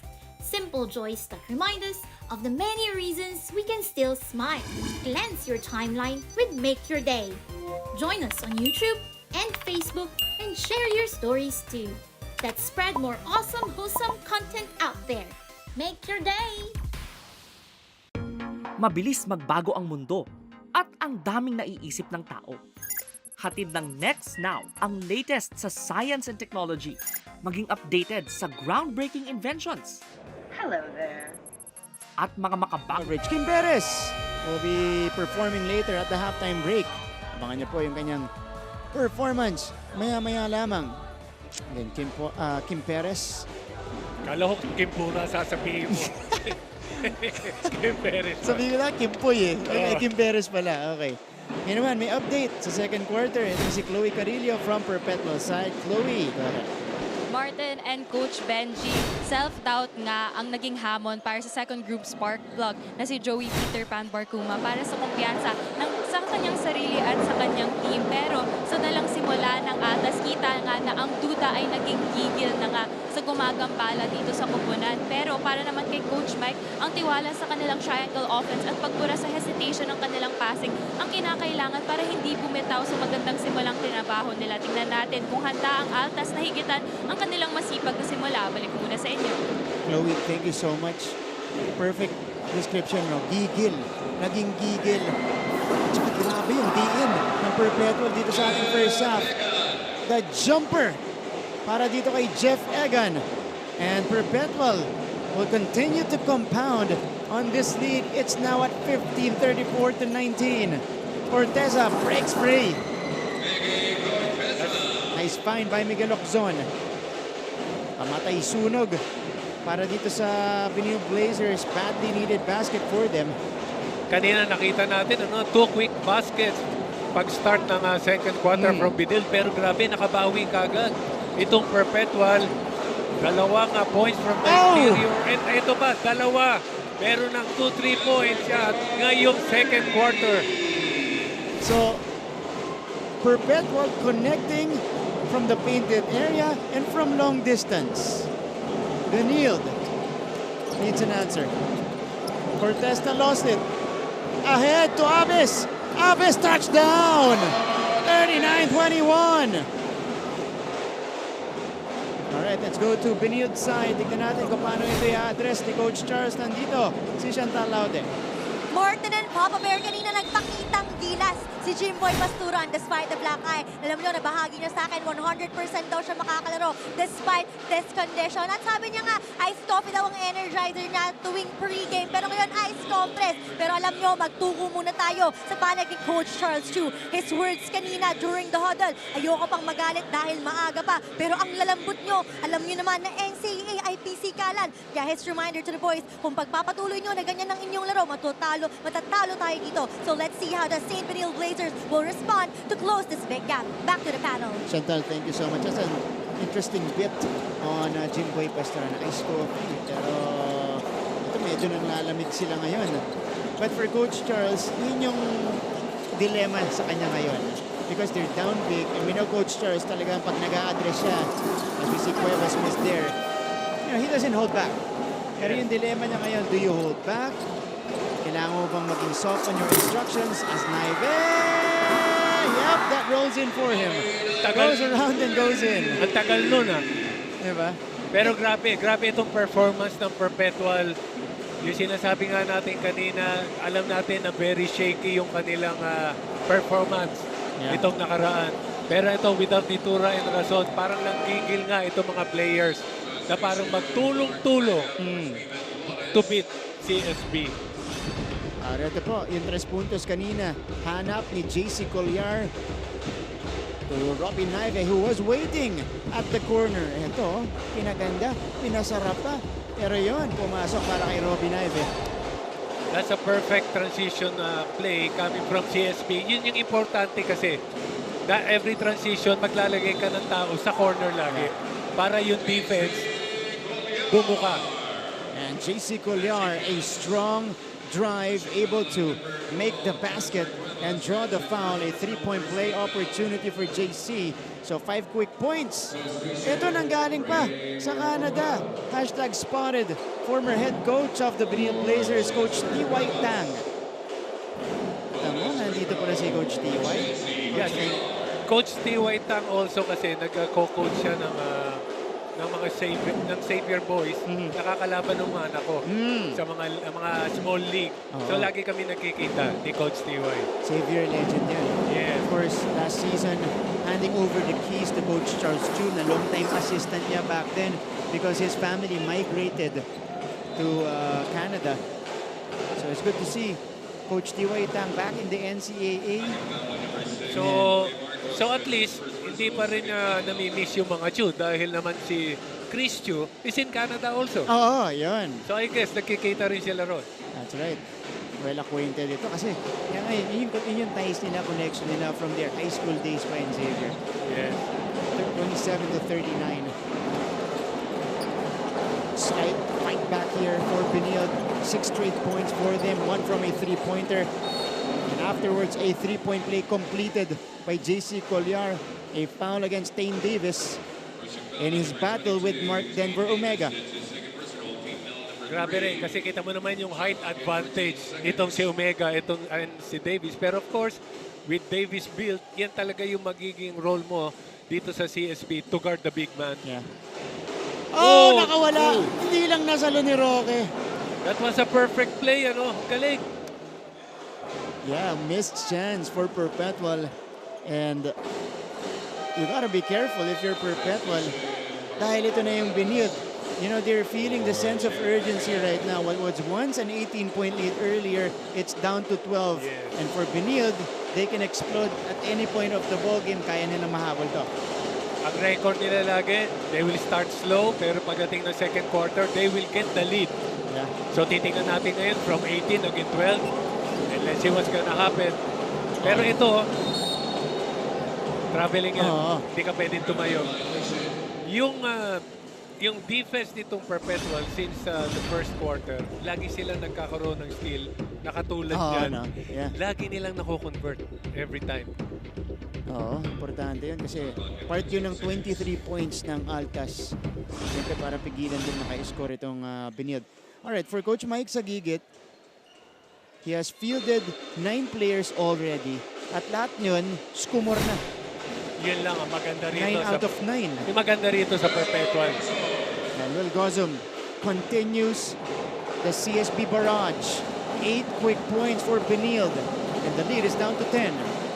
And for Perpetual, yan lang talaga dapat bigyan mo ng pansin yung defense nila sa interior ng Benilde. Kuma rejected by Davis. Tane gets the board as well. Here's Colliar. Sends it back out. Gozum. Thinking about the three. Gozum will back down. Davis is waiting. Davis will take. It's off to the left. McCoy gets him another shot at it. Here's Colliar. Fouled by Barkuma. Too much aggressiveness for Peter Pan right there. Ito yung galaw kanina ni Will Gozum. He's shown his versatility all throughout the season. And that's one of his regular moves na ginagamit niya para makascore. Very basic move for a big man. That's the only kind of play na gagawin mo eh. Yeah. And for Perpetual, I think kailangan niya ng humel. Every time na kay Gozum ang bola, it's always a mismatch. So now Gozum is the biggest threat right now on the floor offensively for Benilde. Alright, kailangan na mag-adjust dyan. Itong Altas, Robin Ive, too strong on the three-point attempt. McCoy gets it back for them. Another offensive rebound for Benilde. Here is Robin Ive. Nakasa yan ni Mark Denver Omega off a dangerous pass given by Naive. Good anticipation coming from Omega naman. Egan. Ibibigay kay Ferreras. Ferreras will survey. 7 to work with for Carlo. Ferreras against Naive. They go to Addis. The baseline jumper is good. Pamatay sunog para dito sa Perpetual. That ends an 8-0 run for Benilde. But here comes Will Gozum. Scores right away. Kanina itong Benilde, they're always setting the tempo, setting the play. Pero ito, na-realize nila, malaki yung lead nitong Perpetual. At nadagdagan pa. And a banker of a three-point shot for Carlo Ferreras. Huge make for Ferreras. Grabe, it was a 10-point lead na lang from Perpetual. Nabawi kagad ni Ferreras. And execution on the other side for Benilde. It's an 11-point game, 44-33. Exciting second quarter transpiring right here at the Philoel Ecowas Center.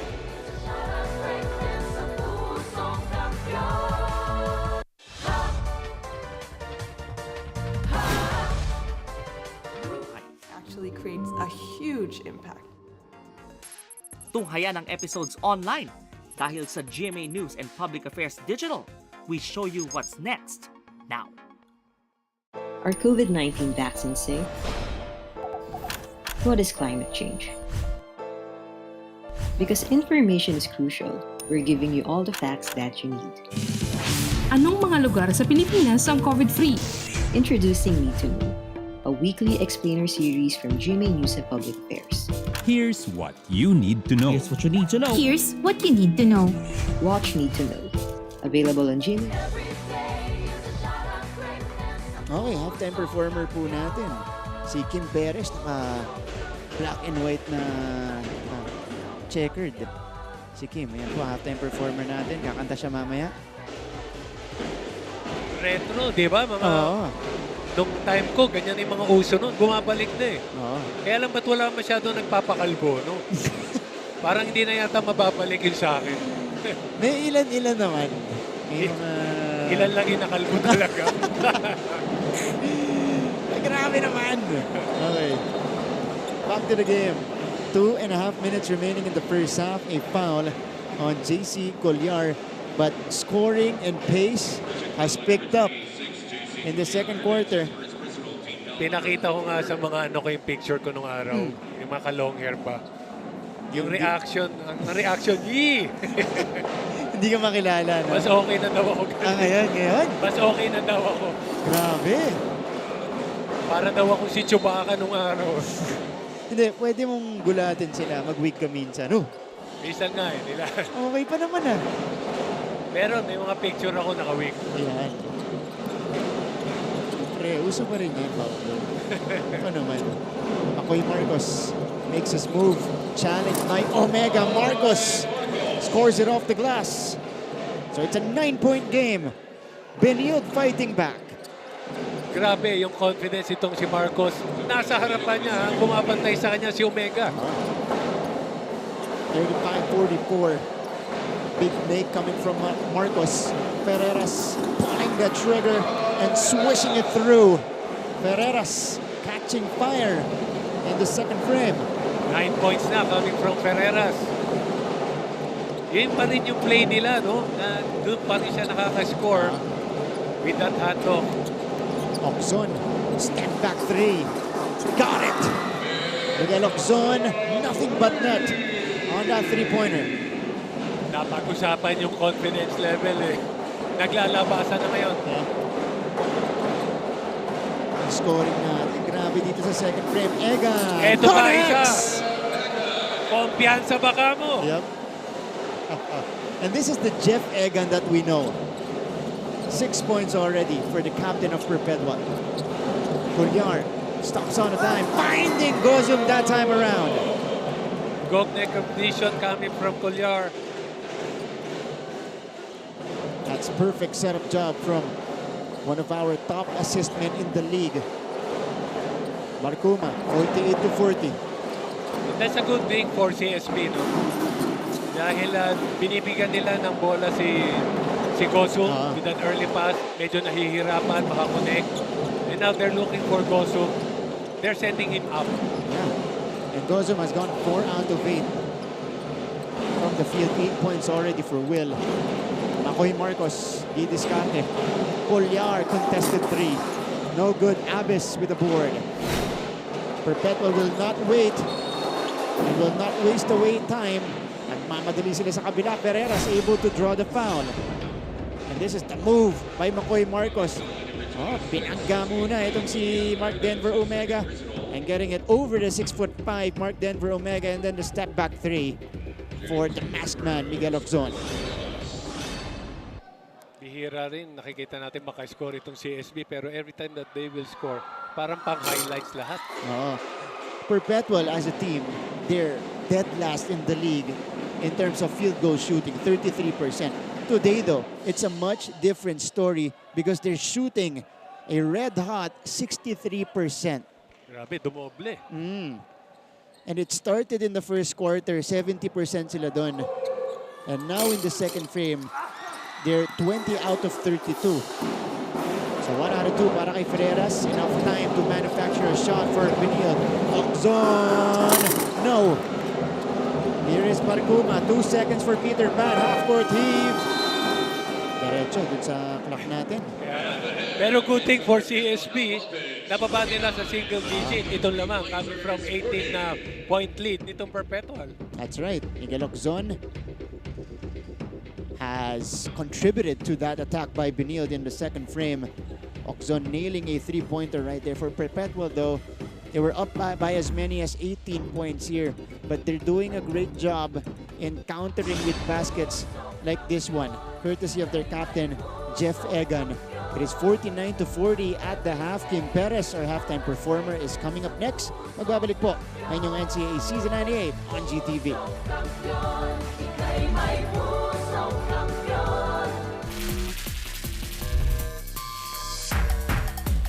Oras na naman para balikan ang mga importanteng kaganapan na nangyari nitong nakaraang linggo sa NCAA Season 98 Men's Basketball.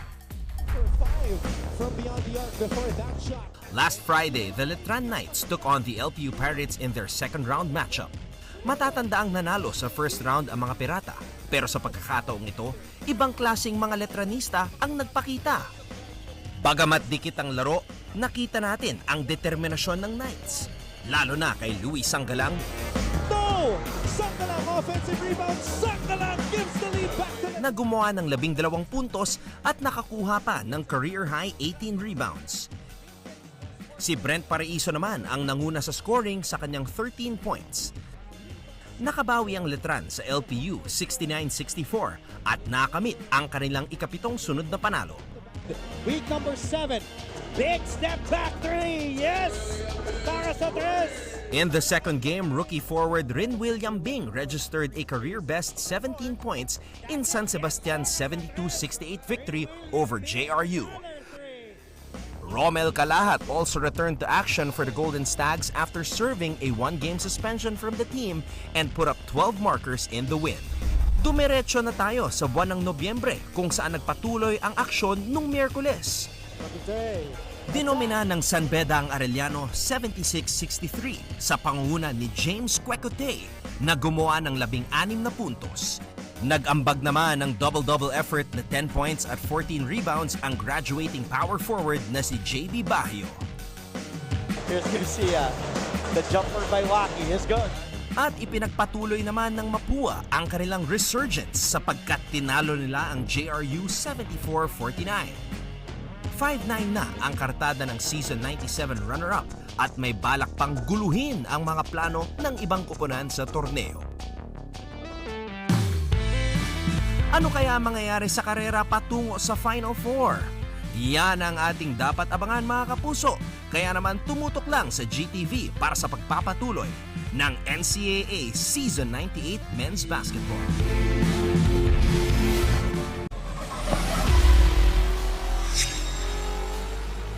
Time now for our top 10 plays in week number 8 of the NCAA Season 98 Men's Basketball Tournament. And we're off to the races at number 10. Daniel Malyari stood no chance against James Quecote, who went all the way. Turns on the Jex, Quecote! Count it plus the foul! At number 9, if you can do it, so can I. Here's JB Baguio with his own version of a one-man fast break. 47 in the third quarter. San Beda has been unstoppable. Here at number 8, teamwork makes the dream work. Look at the ball movement of the Mapua Cardinals, which leads to an easy baseline drive by Renz Nokum. To Nokum. Sidestep ni Hernandez, tinrap pass kay Nokum. Nagkabanggaan lang sila doon, palayang sa Dito naman sa number 7, ang patented full court press ng JRU. Dahil nakaagaw si Joshua Giab, nakapuntos si Jonathan Medina. Pero almost a dunk para kay Jonathan Medina, but he lays it in. Sa number 6, hindi lang puro depensa ang JRU. May opensa rin. Tingnan nyo naman itong napakalinis na play para kay Joshua Giab.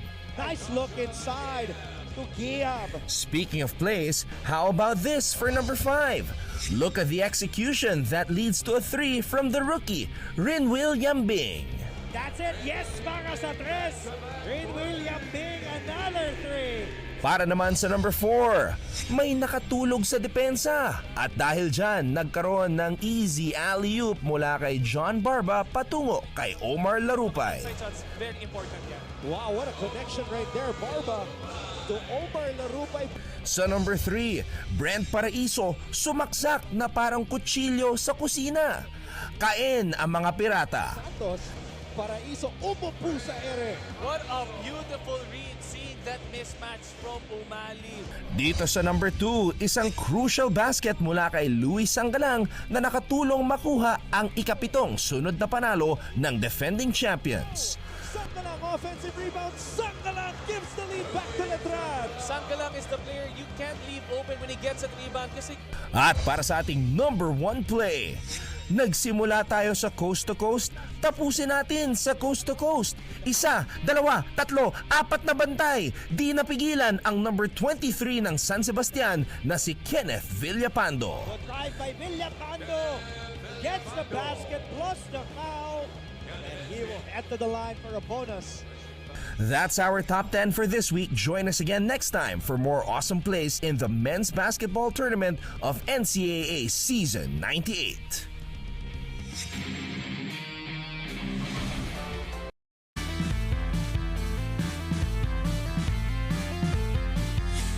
Mga bulero, eto na ulit ang burahan! Tuloy-tuloy tayo sa pagbisita sa iba't ibang NCAA schools para makipagkwentuhan, makipagkulitan at makipagbolahan! Totoo to! Hindi namin kayo binobola!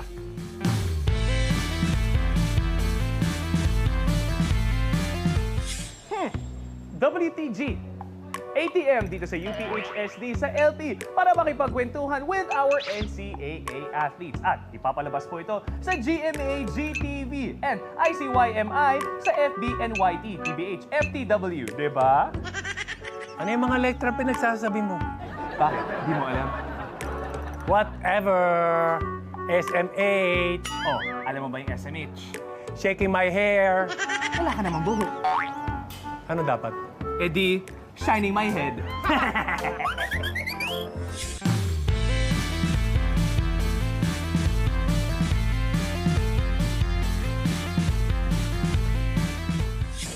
Ito ang tanong ko lang sa inyo. Karamihan sa inyo, taga-probinsya, di ba? Malaki bang factor na nandito kayo sa malayo sa Manila na nakakatulong? Ibig sabihin, yung scenery, yung simoy ng hangin. Mas okay ba sa inyo rito? Malaking bagay kasi yung pag-aaral, malaking bagay yun. Malaking...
Perfect execution of a pyramid mula sa one of the best natin dito sa NCAA. The Altas Perp Squad, 49-40. Their team up by 9 at the half against the Benilde Blazers. You guys are joined by Martin Javier alongside Papa Bear coach Benji Paras here in the broadcast. And some numbers for you guys at the halftime break. How about the 61% of Perpetual ALTAs from the field. We did mention before we ended the second frame that they're the league worst 33% per game shooting. So para iangat mo yan, ganito ka kainit against one of the best teams in the league, that's a huge change for them. That's a good start for Perpetual. Grabe, 61 against 41%. And if you're going to look at the 2-point field goal, grabe, 73.9% itong Perpetual. At kaya naman sila nagkaroon ng 17 assists at yung fast break points. And not to mention itong kanilang second chance points, meron na silang 7.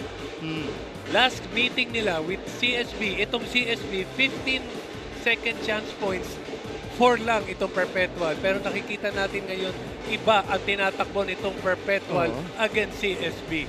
Iba yung tema ng laro natin ngayon, Papa Bear. And the 17 assists of Perpetual, usually they just average 14 a game. So nalagpasan na nila yan. Sobra pa ng 3. Second quarter, halftime pa lang tayo dito. Alright, let's go to the performance of the Benilde Blazers Pep Squad.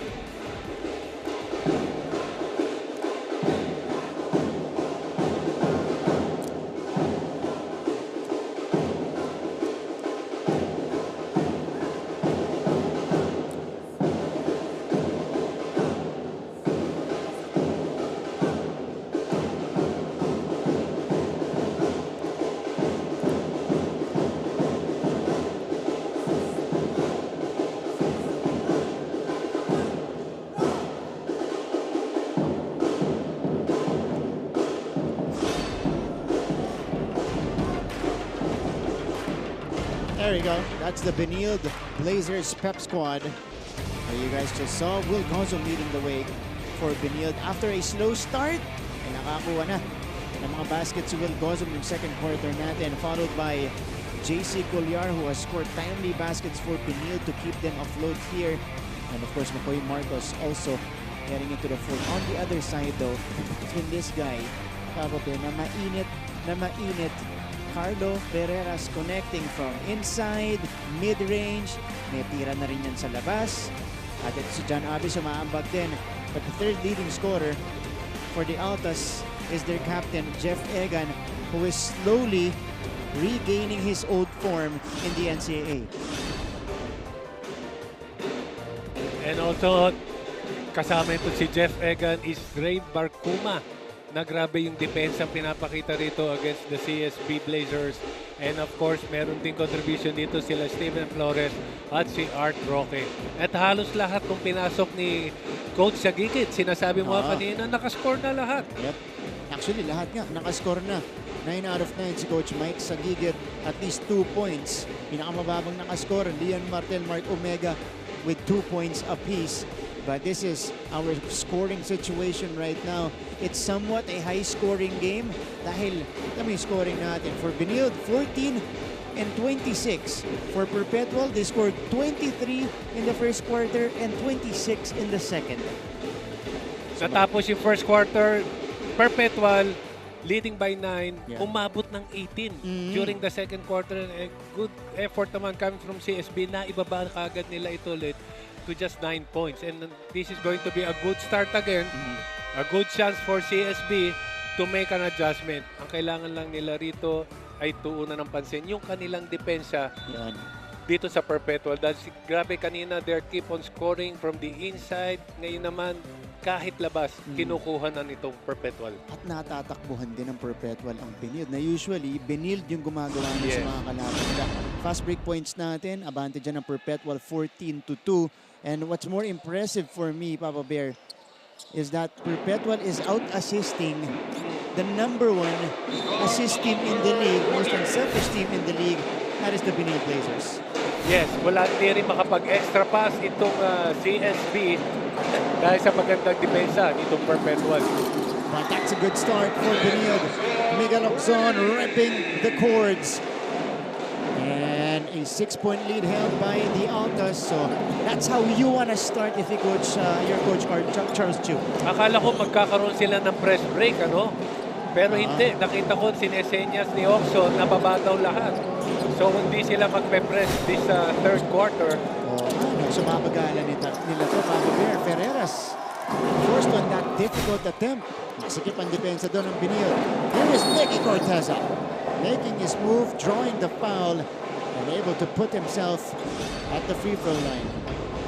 Mickey Corteza today only 2 points. Ito yung 3 puntos mula sa kanto para kay Miguel Ocson. Mickey Corteza. Ito rin yung player na kailangan mong bantayan ngayong third quarter.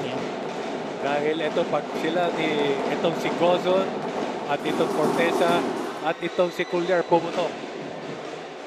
Mickey Corteza, naipasok niya yung unang free throw. 3 points in the game. Usually he averages 13 points a game. Pangalawang leading scorer nila to after Will Gozon. So you know an explosion from him is coming. 1 out of 2 though on that trip. But the lead is down to 5. John Abbas and Perpetual sustain what they did in the first half. Good defense by Ocson. Pereira still handles it. Pereira's the spin, difficult shot again, but he bangs it in. Sabihin ko sana that's a fourth shot. Yeah, it's a fourth shot, pero it's a good shot. Kasi sumut. Kasi na-miss na niya, kinuha niya ulit, hindi niya pinasa, pero na-score naman. And it's Pereiras again. Releases, umapak lang sa linya. Itong si Pereiras.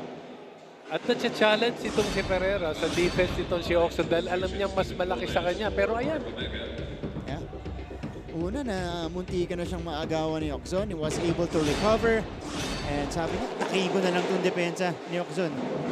Weird nga, pag ganyang kalaki, kailangan laruin mo sa labas. Pero siya, hindi. Here's Ocson. Turnaround jumper is good.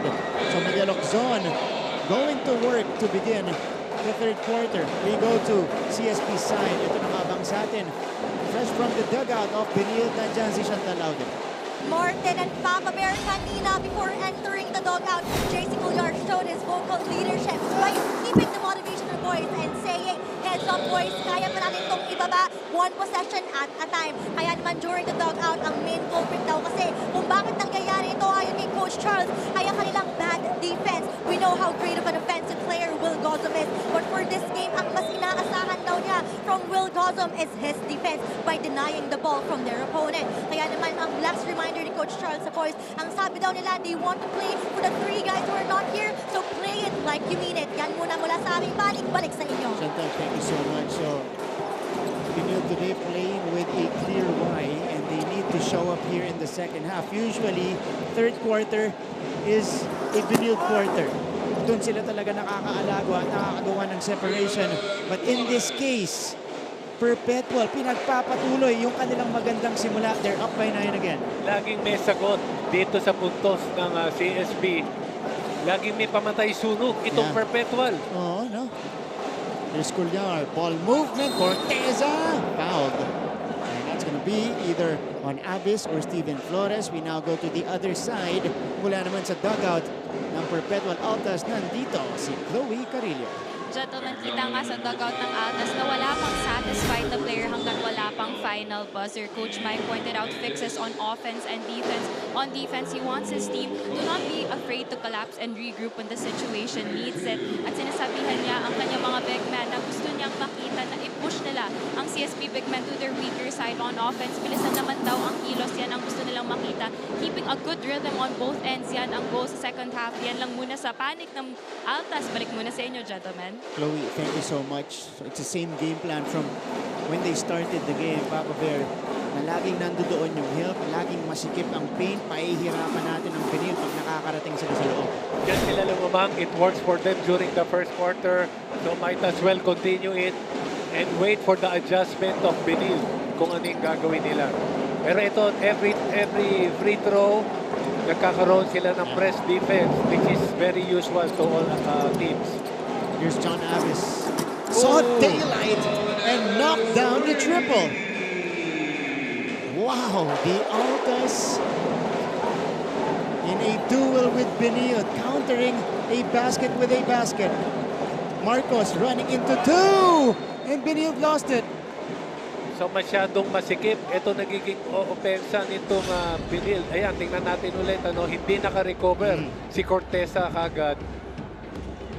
And yan ang advantage. Itong Perpetual, si Abyss, one of their bigs, pero may tira to sa labas. Yes, yan ang magandang advantage ng big. Kasi ngayon talagang itong era na to, wala ng big. You can shoot from the outside. That's right. Here's that jumper. Oh, ito pa. Isa pang sweet shooting big from Perpetual. Steven Flores stretching the lead to 12. Grabe, mahirap pag nabigyan mo ng kumpiyansa itong mga players na to. Sunod-sunod na. And ito, yung pa rin yung pinoint out mo kanina. Yung tight defense nila dito sa inside the paint. Ito, face-up jumper mula kay Steven Flores, the lefty big ni Coach Mike Sagigit, shooting that over Tane Davis. And on the other side, yeah, masikip talaga. Hirap na hirap pagtatrabahuhan talaga ng Benilde yung mga tira nila.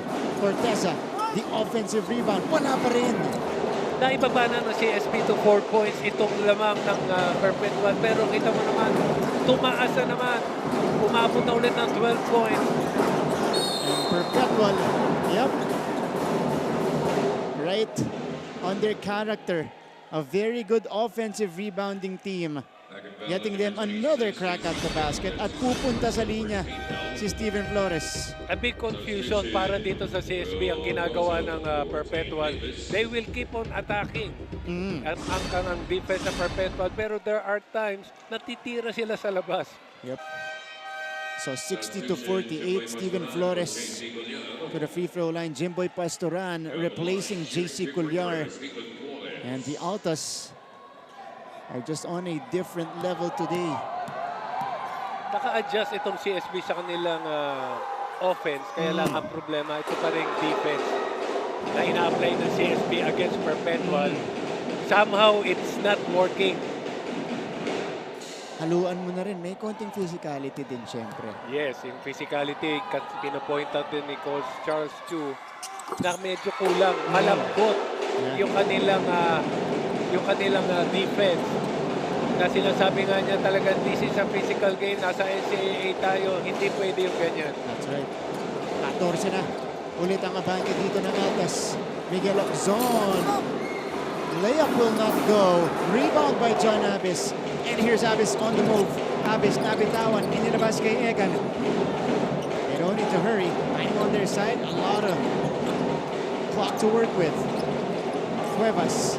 Spin, shot, difficult attempt. Rebounded by Benilde. Ito ngayon si Jimboy Pastoran. Yan din ang ginagawa ng Perpetual. They're playing one-on-one. Pero somehow it worked. That's right. Iggy Corteza. Second chance for CSB. Corteza kissing that one off the window. And that's after a huge attack coming from the Altas. We got a timeout on the floor from Coach Mike.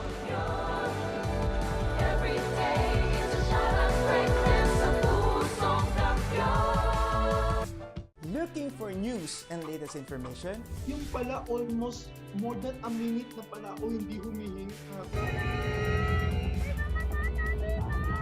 Watch GMA News and Public Affairs. Stand for truth. The digital newscast where you can find the biggest stories of the week. Binabaril kami talaga pag nasalaot kami. So kami, ano ang laban namin doon? Dalawang ranger po namin ay pinagpuputokan po ng baril. In-depth documentaries on issues, special report, and analysis on local and global affairs. Mukhang hindi naman seryoso si Presidente na terminate yung MBFA. Na wala tayong asahan sa Western Pharmaceuticals kasi nabili na yun eh. That matter for every Filipino. Balik sa ating laban. A crowd. Nananggaling pa sa Las Piñas. Ito, usual to. Expect mo yan. Every time merong game ang Perpetual, very supportive ang mga students nila. Ayan po, yung Perpetual crowd. Kanina nakita nyo, yung Benilde crowd. Perpetual bas-bas yan dumadating. Kasama ng pep squad nila. Tatandaan ko dati, nung naglalaro pa sa sa NCAA, si Andre at si Kobe, yung ano ko, may Perpetual na mga fans, inantay si Kobe. Iniwan sila nung bus. Naawa ako. Hindi ko alam kung paano ko ihahatid. Naawa ako. Ang layo pa naman ang layo. Kaya nga tinawag ko, sabi ko kay Kobe, Hoy, pa-picture ka dyan. Sana nakapagpa-picture. Ayan, nakapagpa-picture. Picture naman. Ayan. Kanina nakita natin yung galaw ni Vicky Corteza to end that mini run of the Altas. Pull-up jumper for Flores will not drop. And rebound is ripped out by Corteza. Here's Miggy again, starting to take over. Mintis yung kanyang layup. Follow-up and clean-up job by Will Gozum. Ito na, they're attacking the basket. Early offense, gustong gawin itong CSP. Ang hirap pag doon si Gozum kapag nakuha yung offensive rebound. Yeah. 2 quick baskets for Benilde. Egan pulls the trigger. No go. And rebounded by Makoy Marcos. Dalawa na to na offense nitong Perpetual na medyo hindi maganda yung kanilang execution. Gozum was looking for the foul. Hindi pumasok yung kanyang layup. Abis puts it on the floor. They will reset to their captain, Jeff Egan. Roque, a rookie on top. Steven Flores, another rookie. Oh, napasa yan ni Corteza. That's a dangerous pass with Miggy waiting right there. Oxon, catch and finish. Ito na yung kailangan bantayan mo for CSP. Dahil yung pag binigyan mo ng chance to run on their offense, lagi nakaka-convert yung mga yan. So, 6 straight points for Benilde. Roque from mid-range, connects. Meron talaga pamantay sunog. After the 3 or 2 straight baskets from CSP, meron pa rin. 20 assists now, or assists rather, for Perpetual. Oh, Oxon stopping, pulling up, and then kissing that one off the glass. A similar play, ano? Itong player, itong si Oxon at itong si Egan. Parehas lumidiskarte rin sa mid-range ngayon. Jeff Egan lost it momentarily. Oxon dove for the ball. That's a foul on Jeff Egan. Automatic kasi yun eh. Pag umabol ka sa bola, ikaw yung umibabaw sa player. They will call the foul right away. But Miguel Oxon right here with a nice move against Egan, stopping. Awkward pa yung pag-gather niya dun. But was able to get the basket off the bank. 64 to 56. It's an 8-point game. Exactly 3 minutes remaining in the third.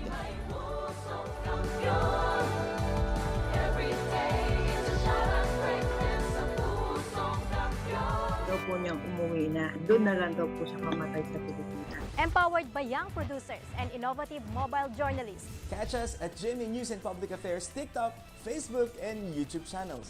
Stand with us, stand for truth. Hi, surprise guest! Long. Surprise guest, ikaw ba ay into politics din? Isa ka bang artista, singer, vlogger? Surprise guest, ikaw ba ay isang artista? Pwede. Politiko? No. Athlete? Yes! Surprise guest, is that you, Kylie? Ball game, Miguel Oxon starting to take over in this third quarter, trying to bring Benilde back in this one. Down by 8 ang Benilde. Oxon now leading the way with 14 points. That's Miguel Oxon, the masked man. Magpapahinga muna siya. And yung sa akin yata yung calculation ko, I think 6 or 8 points of Benilde came from their transition offense. Yeah. 9 of the 14 points si Miguel Oxon ang galing dito sa ating third quarter. But you're right. In transition, bumabawi sa running game itong Benilde. Eh, ngayon merong running game itong Benilde. Sino ipapasok mo? Of course, si Peter Pan Barcuma. Corteza, hanging from the corner. And Martel securing the rebound. There's Barcuma now. Ray Joey Barcuma back on the court. Barcuma in the game has 6 points. Nawala ang bola sa Perpetual. It is Robin Naive with it. Naive scramble for the ball. And Gozum gets it. Oh! Taken away by Barcuma. And here's Martel, the finish on the other end. Grabe, good effort for both teams. Lahat ng mga players dito, grabe. They're all diving for the ball. And kaso lang, pag si Barcuma nakakuha, itatakbo agad. And this is now a season high 22 assists for Perpetual. Their previous season high was 20 assists against Arellano. Ngayon, meron na silang 22. Hindi pa tapos itong third quarter, 22 agad. Ito ngayon si Barcuma. Samahan mo pa ng magandang shooting nila. Roque, nice find. Martel recovers. Oh, Flores blocked from behind by Marcos. But Steven Flores stayed with it. 68-56. Corteza ngayon. Tingnan natin kung ano yung nangyari. Ito yung scramble kanina, no? Bigla ang sumulpot si Barcuma. Ayun, no? Ayun, no? Hindi nakita. Oo, kasi ala ni Will, dalawa kakampi niya dun eh. Biglang pumasok si Peter Pan Barcuma and quickly to the other side, Leon Mantel was able to score. We got a player down here. It's Mickey Corteza, shaken up. So hindi natin nakita kung ano yung nangyari. Ito, kailangan nating masilip to. Ang kinocomplain niya yata yung kanyang thigh or knee. Ito yung Corteza. Ooh! Yeah, awkward landing. Right leg niya yun, definitely. Twisting it in the process right there.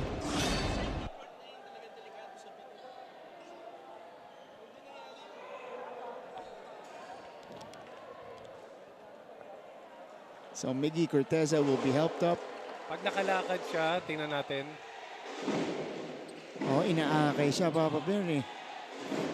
So, antayin natin mamaya yung report. Yeah. Tingnan natin kung ano yung... Kasi ang itsura doon, Papa Bear, diretso yung paa niya eh. And then, parang nag-ano, no? twist din. Twist. Oo. Again, we're praying it's nothing serious for Mickey Corteza because he's been having such a great season so far. And a great game here, a great third quarter for Benilde. And not a good news for Benilde. Oo. Dahil kulang-kulang na nga sila eh. Nabawasan pa. Ayan na. At baba sila dito ng 12 sekundos. Robin Ive going straight to the basket. Okay din. A good thing dito kay Naive. Hirap siya maka-score sa labas. Ito, he will try to get his points from the inside. He will challenge. Kita mo naman siya na-challenge siya. Ang lalaki ng players. Oo. So Steven Flores handles it. Agaw ni Robin Ive. Flores though picks it up off the save. Oh, nako ni Naive. Pasturan will wait. Naive will wait for more white shirts. Zone on top, being guarded by Jun Roque. Oxon lost it, and that's off him. Yeah, a turnover for Miguel Oxon. Forced it. Oh, good defense. Honest defense coming from Roque. Ito yung nangyari pa. Ayan. Was it on the landing? Yeah, right there. Off yung ano niya, no? So unclear if it was on that left leg altogether or was it on the knee? Yung iniinda doon ni Mickey Corteza. 58-68. JP Boran lost it. Siya naman ang nag-force ng issue. Oh, I think it's on the right knee. Yeah, they're icing it right now. So Corteza is being checked.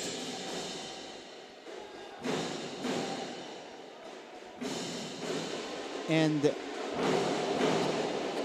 yeah, we'll have an update later from Chantal Laude kung ano yung official condition ito ni Mickey Corteza. But it's good to see him still on the bench, Papa Bear. Yun naman yun. Ibig sabihin... Hindi siya nagtagal na nakahiga. Nakatayo rin siya kagad. That's right. 5 to work with. And Robin Ive, again, taking that one in. Drawing the foul with 3 seconds remaining in the third. Ive will shoot 2.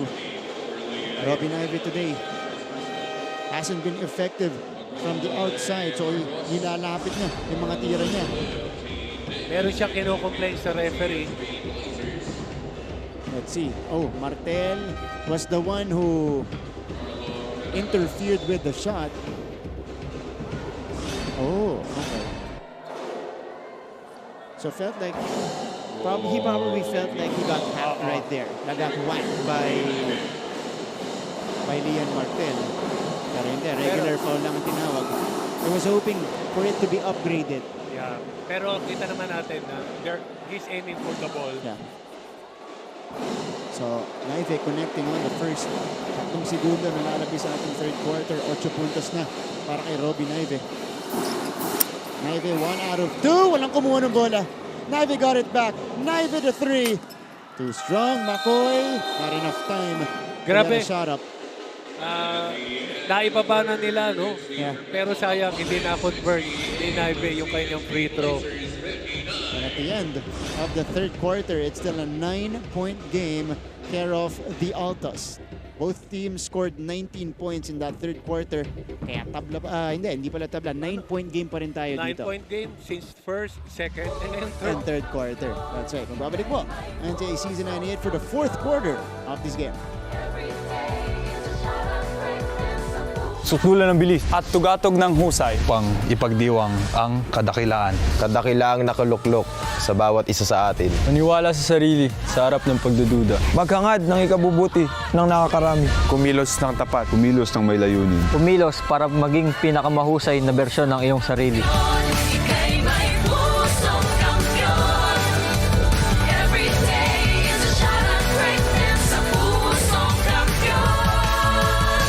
Achieve greatness every day. NCAA Season 98.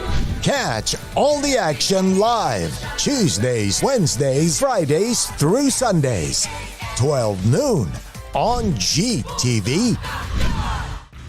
Keep up with non-stop in-court action with GMA Sports. Catch the latest sports news here and round the globe. Be thrilled with conversations about the finest athletes and sports personalities. Balik tayo sa ating laban. NCAA Season 98 live right now on GTV. Thank you so much for catching the action on a Friday afternoon, November 11. Martin Javier kasama si Papa Bear coach Benji Paras. And we take a look at the quarter scoring in this game. You know, after the 9-point lead ng Perpetual after the first quarter, tablahan na tayo pagdating sa second at saka sa third quarter. Usually during the second quarter, lumalamang itong CSB. Pagdating ng third, umaarangkada na. Yeah. Pero ito, napag-aralan silang mabuti ng Perpetual. Napaghandaan. And it's the same activity, same effort, especially on the defensive end for the Altas. Ilalim para dito kay MDO. Couldn't convert. Pero may foul na itinawag. It's gonna be against Dane Davis. That's a good play. A good pick and roll coming from Ferreras.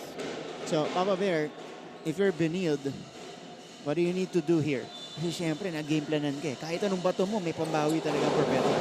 Ang sa akin dito is kailangan nila talaga magkaroon ng early offense. Mahirap dahil nakuha na ng Perpetual yung defense para ma-stop sila eh. So they need to play defense well, get the rebound, and run. And the exact opposite is happening right now for Benilde. 2 quick fouls to start the fourth quarter for Benilde. And now Carlo Ferreras, one of the best shooters nitong Perpetual at the free throw line. Binati ko yan. Akin yan. I'm sorry, Carlo. Might have jinxed that. But too strong on the first. He's been having a solid game. 12 points, 2 rebounds, 2 assists. Got the start today. Of course, Jello Razon is feeling under the weather. So siya yung pinagsimula ni Coach Mike sa gigit. Kinokontrol Perpetual, kinokontrol nila yung offense nila. Minsan mabilis yung tempo, takbo ng play. Minsan mabagal. And 59-69, it's back to a 10-point game. Will Gozum will rise. Doesn't work, and there's a foul. Whistled. That was the second time na ginawa ni Gozum yun. Hindi nakot niya, no? Nahirap siya, pero he's lucky that this time tinawagan ng foul.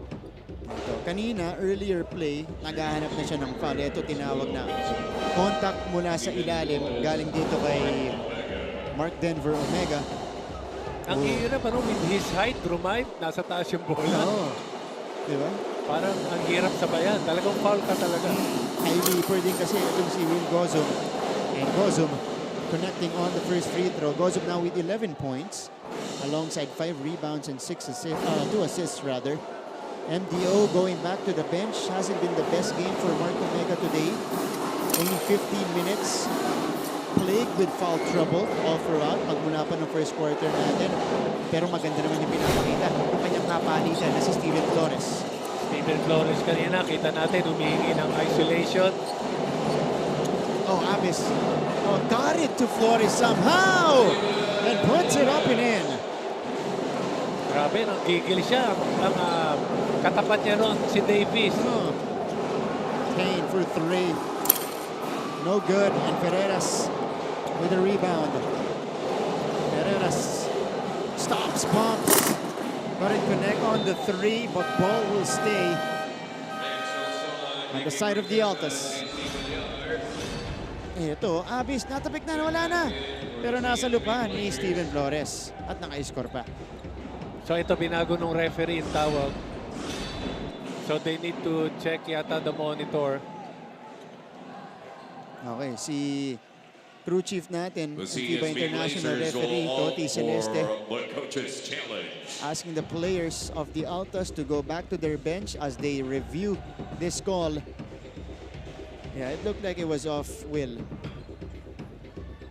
So kasi from this angle, kanina sa atin, kasi parang sumundot eh.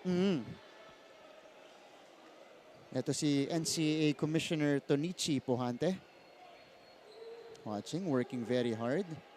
And magmula nung game natin against, yung incident natin, Papa Bear, talagang kinakausap niya yung mga players na magkabilang panig. You know, trying to remind them na, okay, let's keep our heads cool all throughout the game. We don't want anything happening again. Actually, there was an incident, diba, during the first round with Letran. No, so, ganun din siya, diba, ka-aware. So, every game, he will talk to the players and to remind them. Challenge is unsuccessful. So, unsuccessful yung challenge ng Benilde. It will stay with Perpetual. Last touch on Will Gozum. 11-point lead para dito sa Perpetual. Jeff Egan enters the game for the Altas. So now warning si Coach Charles Chu. Ito, early start ng third quarter. Lamang ulit kaagad. 11 points. Ito, Perpetual. Oh, knockout play. Steven Flores on the receiving end. Maganda yung play na yon. That inbound play. Caught unaware on defense. Itong Benilde. Career game for Flores, 16 points. Got quick retaliation from Robin Ive. Peter Pan Marcuma. Nagbababa ng bola ngayon. They go to their captain, Jeff Egan. Marcuma.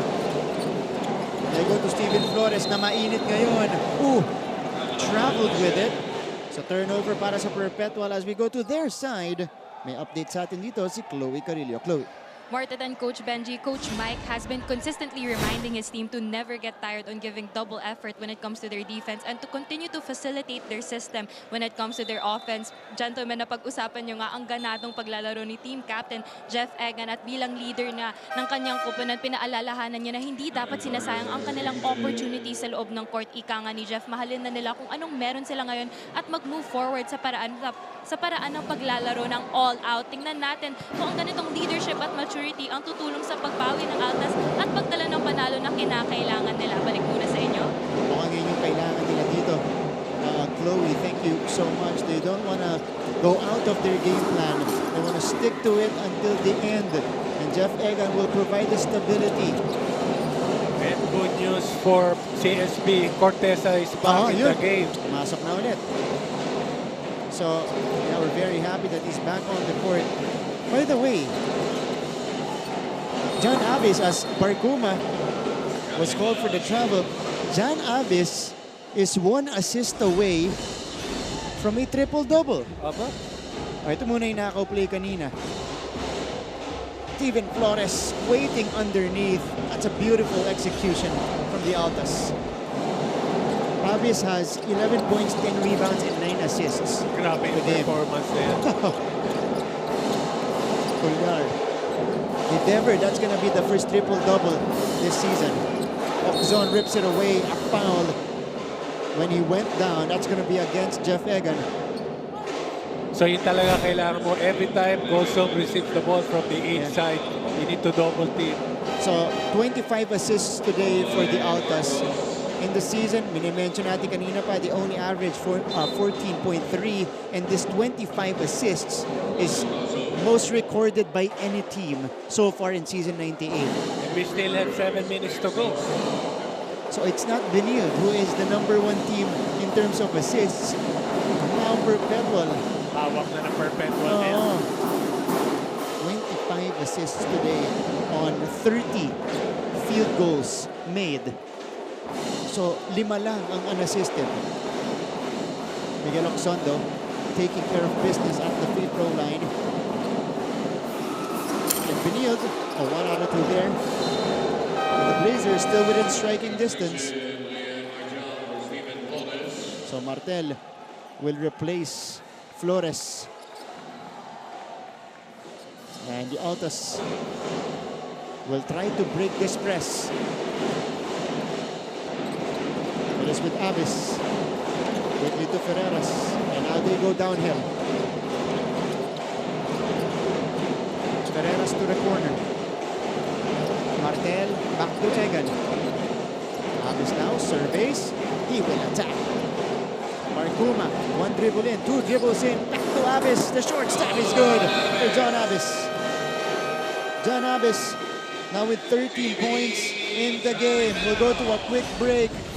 But again, for every Benilde basket, there's a Perpetual counter on the other side. John Avis, Peter Pan Barcuma connecting on this play. It's back to a 12-point lead.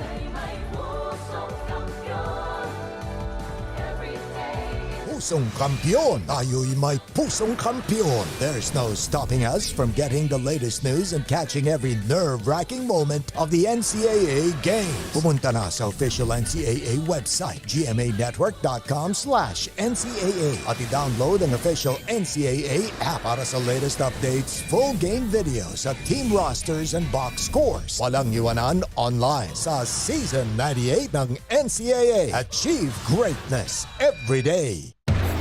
The players to watch and the teams to beat. Get ready because your favorite hardcore heroes are here. This is... And we're back inside the Philoel Ecoel Center in San Juan City. Inside the payoff period, that is the 4th quarter, 6:59 to go. 12 ang abante dito ng Perpetual Altas. And again, playing without 2 of their key players, Ingelo Razon and Mark Cyrus Nitura. At ang ginagawa pa niya na yan sa isa sa mga pinakamagaling sa ating liga in the College of St. Benilde Blazers. And speaking of De La Salle College of St. Benilde, we have an update from Chantal Naute. Chantal, go ahead. Gentlemen, a little update sa nangyari kanina. Si Miggy Corteza natamaan nga sa likod ng kanyang kanang tuhod. After his fall, he was immediately iced to avoid swelling and inflammation. Pero ayon nga sa doktor ng ating liga na si George Mago, wala naman masyadong damage, hindi naman gaano kalala na igagalaw pa. Pero nakikita daw kanina ang pain from Miggy's face. Pero pinayagan naman daw ng physical therapist ng Benilde na si Javi Mendoza na maglaro, kaya naman back on court na ulit si Miggy. And this shows his determination. Pero ito nga determinasyon na ito ang hinahanap ni Coach Charles sa kanyang koponan, kasi hinahanap niya pa rin ang kanilang hard defense na para ma-deny ang kanilang kalaban. Yan muna sa ngayon, maibabawi pa kaya nila. Yan ang ating abangan. Balik sa inyo. Oh, you were talking about Miggy Corteza. A ferocious block from Miggy right there, rejecting Avis. Coach Charles Chu on your screens. Pero ito nga yung hinahanap pa na ito na ni Coach Charles Chu. You know, we were waiting for that Benilde explosion in the 3rd quarter, Papa Bear, pero hindi nangyari. Nakaka-counter itong Perpetual. So will we find it now? 6 minutes, 12 seconds remaining. Kailangan na para sa Benilde. Yes, they're still in the game. Kaya lang hirap you're going to make a press para sa Perpetual. Kaso yung 2 of their best point guards, Barcuma and Ferreras, ang hirap depensahan. Nakakababa ka agad ng bola. Oh! Ito si Lian Martel. 14-point lead for the Perpetual Altas. Coach Charles, well, he wants to talk things over. 5:52 remaining.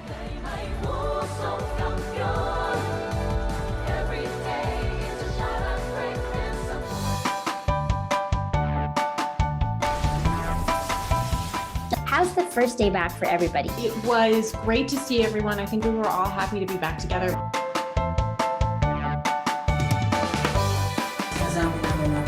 We will never get lost because we have our parents. Kumusta, Alexandra? Salamat at nakapunta ka rito. Come with me for a tour of the world's biggest IKEA store. Being a PWD kasi in the Philippines is quite difficult. Yun yung engineer nyo. Babae pala.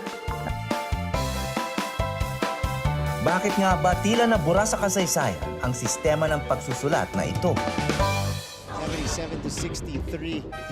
And what a play again from the Perpetual ALTAs. It is Jeff Egan with a dish to Lian Martel.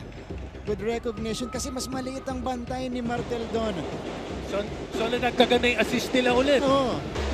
Ilan na? Kanina 25 assists. Bagong pinakamadami na ulit sa season 98, 27. 27 assists na. And counting, hindi pa tayo tapos, marami pa tayong oras dito. So 27 assists for Jeff Egan. That was assist number 8 for the captain. The captain though of CSB continues to fight. JC Colliar going straight to the hoop. Good screen coming from Gozu. Nakita nila yung magandang play na yon.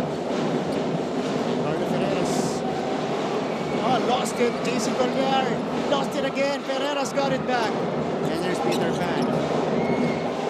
Perpetual will organize their offense. John Abbas, hand off. Ferreras connects. And John Abbas with the first triple-double in season 98. 13 points, 11 rebounds, and 10 assists for John Abbas. 10 assists for John Abbas. 28 assists for the Perpetual.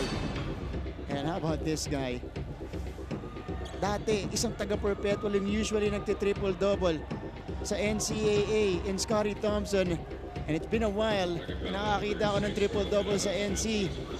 It's John Abbas handing it off to Ferreras for his 10th assist of the game and for the triple-double. 13, 11, and 10 for the big guy. And very efficient as well from the field. 5 out of 8. Yeah, nga, no? Sipin mo, Scottie Thompson ang may hawak dati nun. Yung usually, after ni Scottie, was Gio Halalon as well na usually nagti-triple-double. Mga undersized players. John Abbas with a brilliant performance here. They're checking the last play.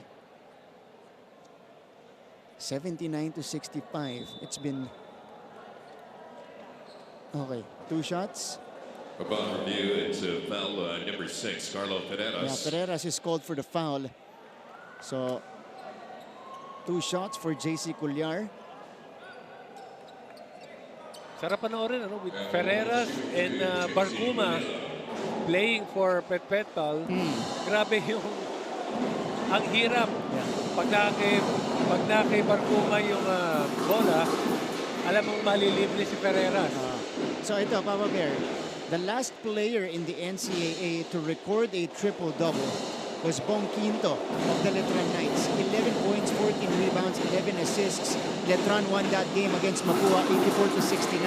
And that was way back, September 21, 2018. Season 94 of the NCAA. Yun pa yung huli.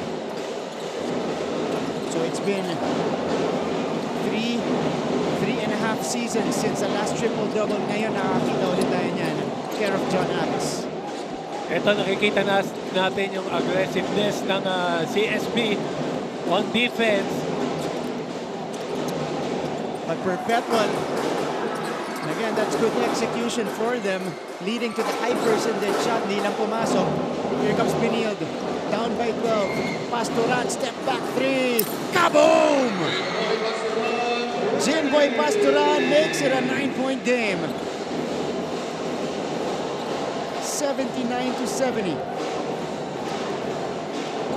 And if you're Perpetual, you have to be wary of this Benilde team. Office puts it on the floor, sends it out to the coaching staff of Benilde.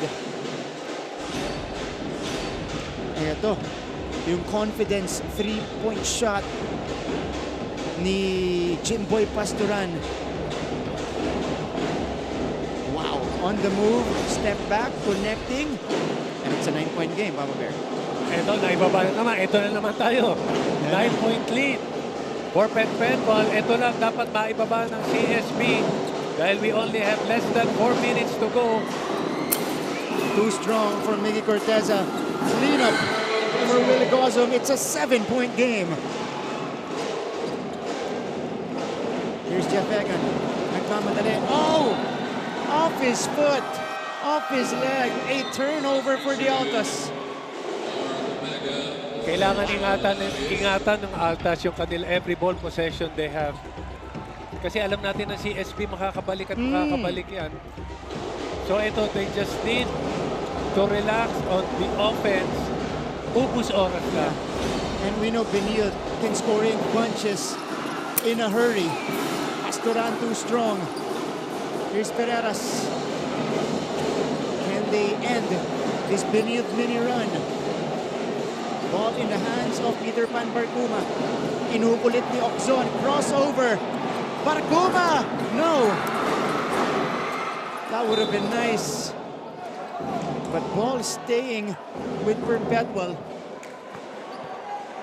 3 and 12 remaining. Ito yung galaw. Napaikot ni Barcuma itong si Miguel Oxon. Barcuma got the escape. Hindi lang naipasok. Peter Pan di diskarte. Barcuma connects!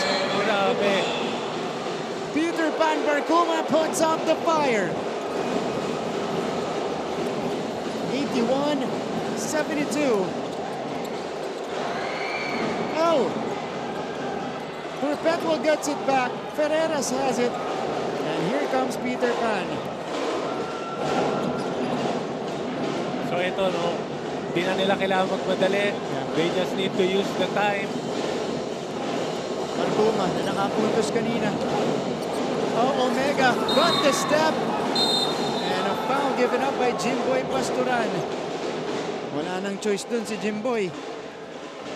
Dahil nakauna na itong si Mark Denver Omega. Good fake coming from Omega. Pero ang masakit nito for CSB, tinawagan ng unsportsmanlike foul. Kanina, the same play ginawa ni Peter Pan Barcuma, hindi pumasok. Pero grabe, kinuha pa rin yung bola. Sabi niya, I'll go for it. Yeah. Inulit niya. Kumpiyansa yung Barcuma. Grabe itong si Barcuma. 81-72. Peter Pan Barcuma today with 6 points, 2 rebounds. Yeah. Or 8 points already for Peter Pan. Ito. Yeah. Nung lumanding na itong si Jimboy Pasturan, ang inaabot na lang niya itong right arm ni Mark Denver Omega. Kasi nakatalo na eh. So wala ka ng choice. Ganun na lang niya mapipigilan yun. Kasi malaki rin ang height difference nila ni MDO. 81-72. 2.5 minutes remaining. 2 and 27 to be exact. Can Perpetual secure their 6th win of the season and get out of their slump? Yeah, that's going to be an unsportsmanlike foul on Jimboy Pasturan. Upon review, If Benilde loses this, Papa Bear, this is going to be their fourth loss of the season. Bababa ang lamang nila over LPU and San Beda to just a 1-game lead. Eh, yan yung inaantay naman if you're an LPU or SBU player. Yan ang aantay mo talaga. Yan yung opening na hinihintay mo para makaakyat ka sa ating team standings. MDO connecting on the second. So, one more possession for Perpetual here. And they'll work with a fresh 14. Triggerman is their captain, Jeff Egan. Barcuma trying to escape Oxon. It's Oxon and Barcuma again, squaring off. Peter Pan. Oh, got the separation. Hindi nga na pumasok yung floater. Here comes Benilde. They need to score. Gozum puts it on the floor. Lost it. Barguma is on the move. Ferreras had this. Ferreras all the way. Grabe. The way Perpetual is playing, parang sila'y naghahabol. Wow, with a lot of sense urgency. Deep into this one, the final 2 minutes. Miggy Corteza converts and won. And how about this? Forcing the turnover on Willie Gozum and then running the break. Ito yung dalawang guards na sinasabi mo kanina, Papa Bear. Peter Pan Barcuma and Carlo Ferreras. But a quick counter for Miggy Corteza.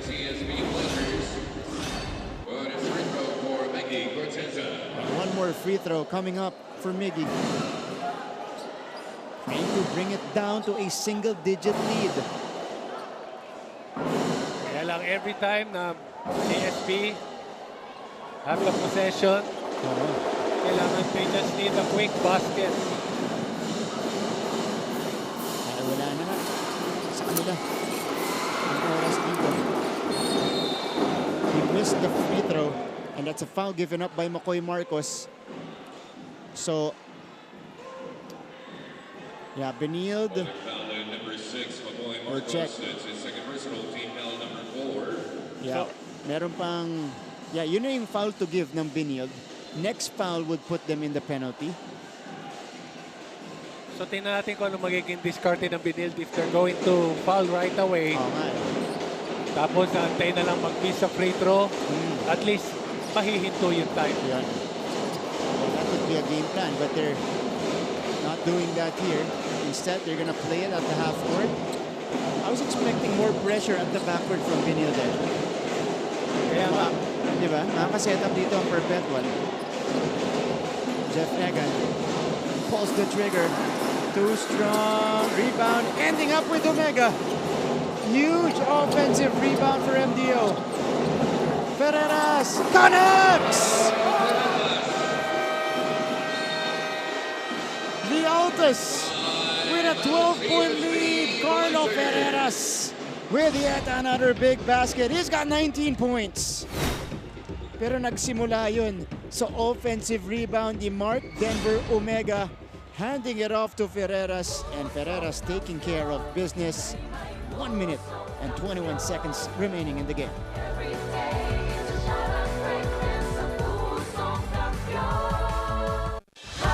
This news in the country and around the world through GMA News and Public Affairs Facebook and YouTube news feeds anytime, anywhere. Dahil wagi ang mayalam. Life hasn't been easy lately, so we're here to make your day, featuring amazing, funny, and heartwarming stories to bring you something bright and sweet and get you dancing through tough times. Simple joys that remind us of the many reasons we can still smile. Cleanse your timeline with Steven Flores on your screens, a career high for this young man, 18 points. And again, when Mark Denver Omega got into foul trouble, he was subbed in immediately. And right away, he challenged the bigs of Benilde on both ends of the floor. Bonus na nga itong 18 points para kay Steven Flores. Career high para dito kay Steven Flores. At ito, nilabas muna si Ferreras and Flores. And Jasper Cuevas is in for defensive purposes. Jimboy Pasturan. Oxon, difficult three. Too strong. And Egan secures a 12-point lead for the Altas in a very good position to take this game away.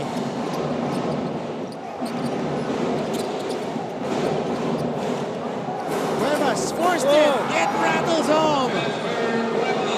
88-74.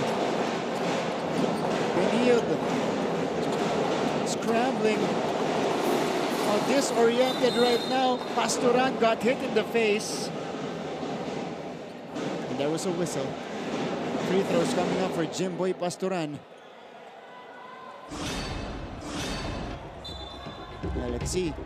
This play, pumasok si Cuevas para sa depense. Ito ang binigay niya. Depensa sa kabila, opensa mula sa baseline. To stretch the lead to 14. Oh, yun know. Got hit in the just right above the chest area. Itong si Jimboy Pastoran. So I guess it's just a normal foul. Para dito kay Peter Panbartuma. Let's see that again from a different angle. Oh, it was Jeff Egan. Okay. Yeah. Who got Pastoran. Yeah, as he was trying to poke the ball habang pa-approach itong si Jimboy. So they're checking. Let's see if it'll be upgraded. But for this guy, Carlo Ferreras, 19 points. 4 rebounds, 2 assists. Got the start today. And he did not disappoint. 8 out of 14 from the field as well. 7 points in the fourth quarter. Unsportsmanlike foul ang itinawag dito. About review, against Jeff it's Egan. an unsportsmanlike foul, number 16, Jeff Egan. So they upgraded it. 2 shots plus possession for Benilde. Huge opening given to Benilde here. And committed as well by Perpetual dun sa unsportsmanlike foul na yon. Kasi if they will convert the 2 free throws and they will make a 3-point basket, 5 points kagad yun. So that will cut it to 9 if ever. Ito si Jeff Egan, kinakausap si Toti Celeste. Kasi it was above the shoulder yung contact nito ni Jeff Egan. 47.4. But if you're Benilde, you gotta get a shot off quickly, probably. Quick basket. Si Pastoran ang didiscard para sa kanila. Nagahanap. Curling around is Miguel Oczon. Oczon step back 3. Knocks it down. So there, that's the best scenario for Benilde. Nagkatotoo yung sinabi ko. Yun. 5-point swing. After the unsportsmanlike foul, the lead is 9. Timeout para dito sa Perpetual. So hindi natin alam ang gagawing defense naman itong Benilde if they're going to foul right away. Kung hindi nila makakuha yung steal. Kasi wala na Kasi ilang seconds na lang. 39 seconds to go. And mauubos siya in 24 seconds. Ito si Coach Mike. Tingnan natin siya. Abis Lian. Abis Lian. Lian dito ka Lian. So si Abis ang nandito sa ilalim. So same thing tayo. Same thing tayo. Labas lang din natin. Ang gusto natin ito si Joey. Para pag emergency makakuha ng bola, takbo agad to. Pababa mo na sa kanya. Nothing happens here. Pakita. Huwag mo masyadong ilubog sa ilalim, pre. Pag nakuha mo yan, same thing, takbo pa rin yan dyan. Tapos si Cap nakukuha. Pwede mo i-dribble. Tapos gano'n. Naintindihan. Expect natin na covered to. Isa pa. Expect natin na covered to. Isa pa. Unavailable si Abis. Alam mo, hindi mo makukuha, pre. Naglag mo, tapos niyan, magpakita tayo. Clear? Hey! Timing of getting open at saka be hungry to get that ball. Isang inbound na lang yan. Yung nag-echo sa akin yung be hungry to get that ball Kaysa kailangan talaga, lalo pag ganito, crucial inbound, full yung commitment mo to get the basketball and secure it. Ang narinig ko yung ilaglag mo. Hindi ko alam kung tao ilalaglag o yung bola. Pero hindi ko narinig yun. Di ba na kayo narinig? Sabi niya, ilaglag mo. Hindi ko alam kung yung tao ilalaglag. Baka yung bola. Pero ito, very important inbound play. Ito lang yung kailangan ma-execute ng Perpetual. Actually, they don't need to score. Ubusin lang nila yung oras. Here we go. 39.9 remaining inbound going to Martel. Egan here. We'll see. Binangga ni Oczon. Nakatawid si Egan. Benilde needs to foul. Yeah, ubusin na lang yan. That's a foul given up by Carlo Lim. So free throws coming up for Peter Pan Barcuma. And Barkuma, today is 2 out of 2. So si Gosum, start kanina yata ng 2 minutes. Hindi na pinasok. Yeah. Tain Davis. Oo nga, medyo matagal-tagal nga itong pahinga.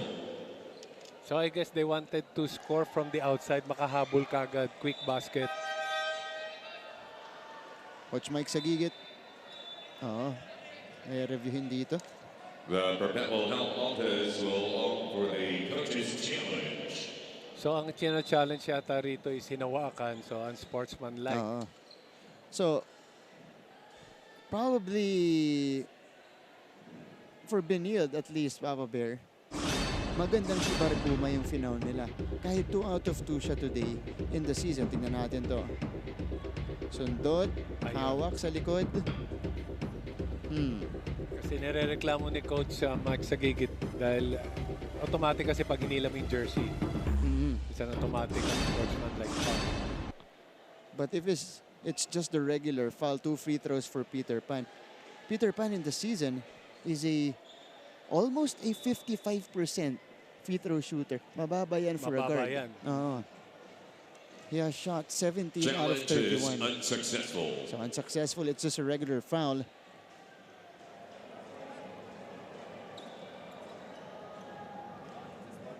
So, okay, scenario natin dito. If CSB ends up losing this game, they go down to 10-4, and that's only a half game ahead of LPU. Dahil 10-5 ang LPU Pirates, kasunod ng LPU 9-5 San Beda. So maganda yung mga games na susunod ng San Beda and LPU. Talagang ganado yung mga yan. Sinalagpasan ng Benilde. Mintes para pa kay Barkuma. Pareho. Ayun yung napaganda pa para sa Benilde, Papa Bear. Sayang, late lang yung foul nila kanina. So dapat they should foul right away. So Cuevas in for defensive purposes. 9-point game. 25.8 seconds left. Prince Carlos. Benilde needs to go quickly. Oxon on the catch. Oxon forcing their shot. Oxon connects. It's a 6-point game, folks. Grabe. Grabe yung kumpiyansang yun. Good defense coming from Perpetual. Better offense for Oxon. Yeah. CSB not going down without a fight. They trim it down to 6. 88-82. Miguel Oxon making things happen for them. Sige, pakinggan natin. Sino to? Si Coach Mike ulit. Abis to. 14 tayo. 14 tayo. 60 seconds. 14 tayo. Sige, po tayo sa 14. Puro po tayo sa 14. Coach Kanang, Coach. Ay! Papunta tayo dito, Coach. Dito tayo dito. Papunta dito. Pwede. Cup. Double yan, ha? Oo. Double yan, ha? Bis ako to, ha? Okay. Cup, inbounder. Sige. Joey. Okay, lubog. Gamit Carlo, kuha bola. Tapos pakita tayo. All we need is a good inbound. Cup, pag mo kunin dito, lumabas ka. Kay Joey mo pakuha. Huwag mo muna ibagsak yung bola. Let's take a look at this play for Benilde. 2 straight triples for Miguel Oxon. This was the latest one. A difficult shot. That's good contest from Jeff Egan, but just a better shot from Miguel Oxon. 14 seconds on the shot clock. That made it a 6-point game with 16.5 seconds remaining. And if ever, Papa Bear, naka-19 assists na dito ang CSB eh. Ito yung first game na matatalo sila after nilang ma-reach ang 19 assists. Because in the prior games, they're 6-0. Oh, pagsak si Ferreras. Oh, that's a 5-second violation on the Altas. So it goes back to Benilde. So hindi nasunod yung instruction ni Coach Mike Sagigit. Let's see this play. 1, 2, 3, 4, 5. Yeah. Yeah, 5 seconds nga. So ngayon, Davis, Took them a while to get that ball in. They weren't able to get it in. for Team Davis. So Davis is holding on to that right shin.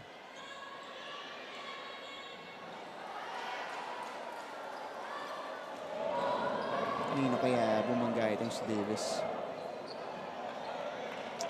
Pinalitan siya kanina ni, I think it was Collier who replaced him. So Davis will be carried to the bench. Benilde kumakapit pa dito.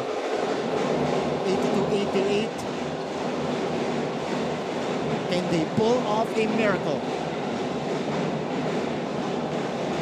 Carlos.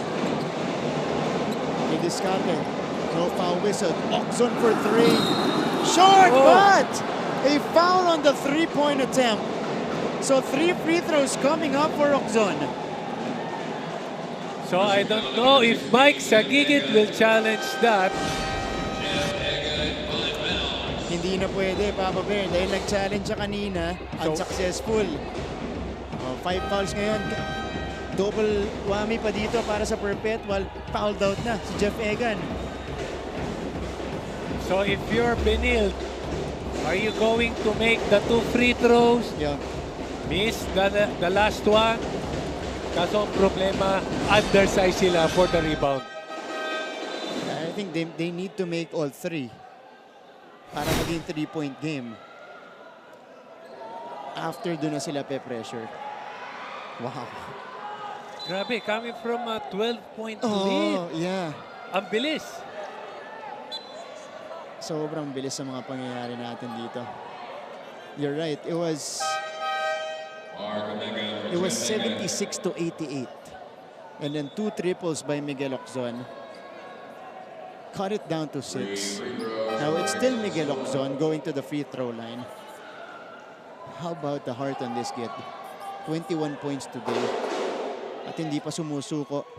Dahil sa kanya, nagkakaroon ng buhay dito ang Benilde Blazers. 21, 3 rebounds, 2 assists, 2 steals for Miguel Oczon. He drops in the first. Oczon today 2 out of 3. Grabe sunod-sunod yung games na na-cover natin na nagiging exciting sa huli. Na hindi mo alam kung sino talaga yung mananalo. Nakakapit sa huli yung dehadong team. Oh! Hindi ko na pinati. That's an 81% free throw shooter, Miguel Oczon. Missing on the second. And he is forced to miss it. Ball going back to Benilde though.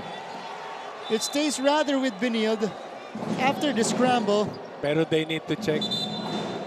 Yeah, ito, manggagaling na yung decision sa ating opisyales. This was the miss by Miguel Oczon. Battle for the loose ball. Ayun. So mahirap dito sa angle na to. So kailangan talagang ma-check yan. So ang case ng Benilde dito, it was 2 versus 1. 2 Perpetual players tapping that ball versus their lone representative in Miguel Oczon. Ito yung nasasabi kong good pero hardest part for a coach. Na you need to think para a few seconds to make a play. Oo, no? A perfect play for that time. Okay. 83-88. Hintayin natin yung decision. Crucial decision coming up from our officials. It's a 5-point game. Yeah, okay. So the call will stay. Ball possession for the Benilde Blazers. 83-88. So may chance pa sila dito. Kala natin kanina, it was going to be an easy win. Yeah. For Perpetual with less than 2 minutes to go, pero hindi. Kinakapitan ng Benilde. But who do they go to?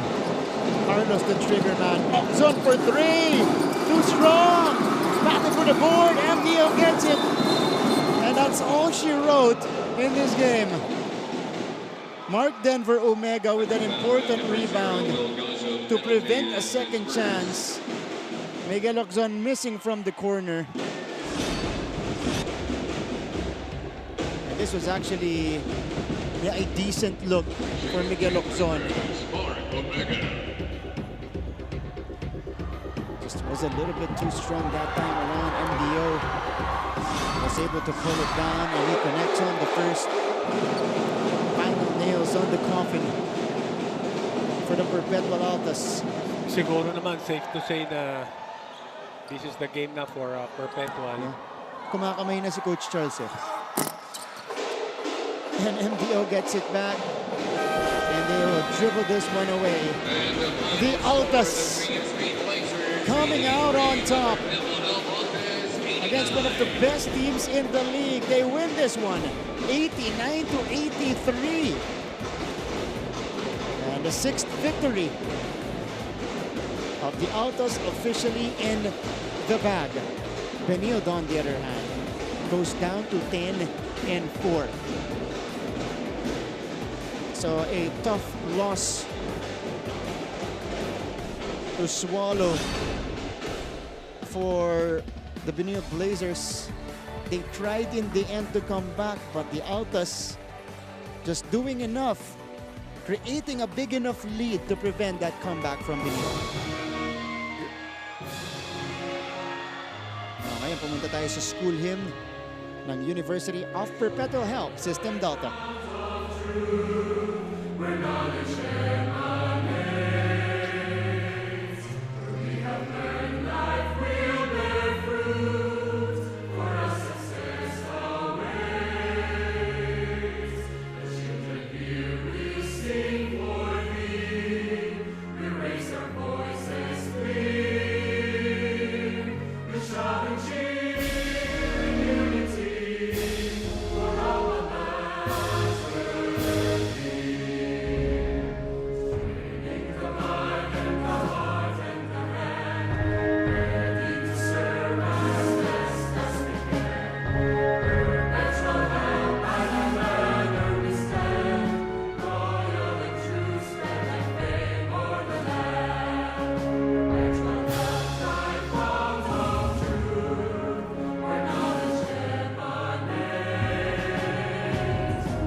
Back to the coverage, and Perpetual coming up with their best game of the season. 89 points, that's a season high. 56% off the field, that's a season high, and 31 assists, that's also a season high. Our best players of the game, John Abbas with their first triple-double in the NCAA since 2018, September 21. 13 points, 11 rebounds, and 10 assists for John Abbas, and the leading scorer today of the Altas, Carlo Ferreras, 19 points with an efficient 8 out of 14 shooting from the field to go along with 4 rebounds. Grabe, I was expecting na Perpetual will win by 9 points. Ganun pa rin. Yeah. Pero kaso nga, nakahabol itong CSB, series of events, palitan, pero still, yung performance ng Perpetual, grabe yung level up. That's right. Dahil nga pagkatapos ng second quarter, third quarter, 9 points ang lamang nitong Perpetual Altas. At the end, they won it by 6 points. Game On is coming up next. So we'll have great features for you guys later and some players to interview as well. Second game natin will feature JRU and San Sebastian. JRU will only have maybe 6 to 7 players available today because of all the suspensions. So San Sebastian will look to take advantage of that. Yes, pero siyempre, of course, no pressure for JRU. And ang problema lang dito is mapapagod yung mga players. You're playing for only 6 players. So, We hope you enjoyed our first offering today. Panalo po ang Perpetual ALTAS, a quote-unquote upset for the ALTAS against the Benilde Blazers. Papa Bear, thank you so much. Thank you, and thank you to all the NCAA supporters, lahat po ng mga nanood dito at sa kanilang bahay. There we go. On behalf of the entire team, my partner, Papa Bear Benji Paras, our courtside reporters, Chloe Carillo and Chantal Laude, our director, Raul De Ocampo, producer, Manny Gabutina. This has been Martin Javier saying thank you, but don't go away. Game On is coming up next dito lang po sa GTV.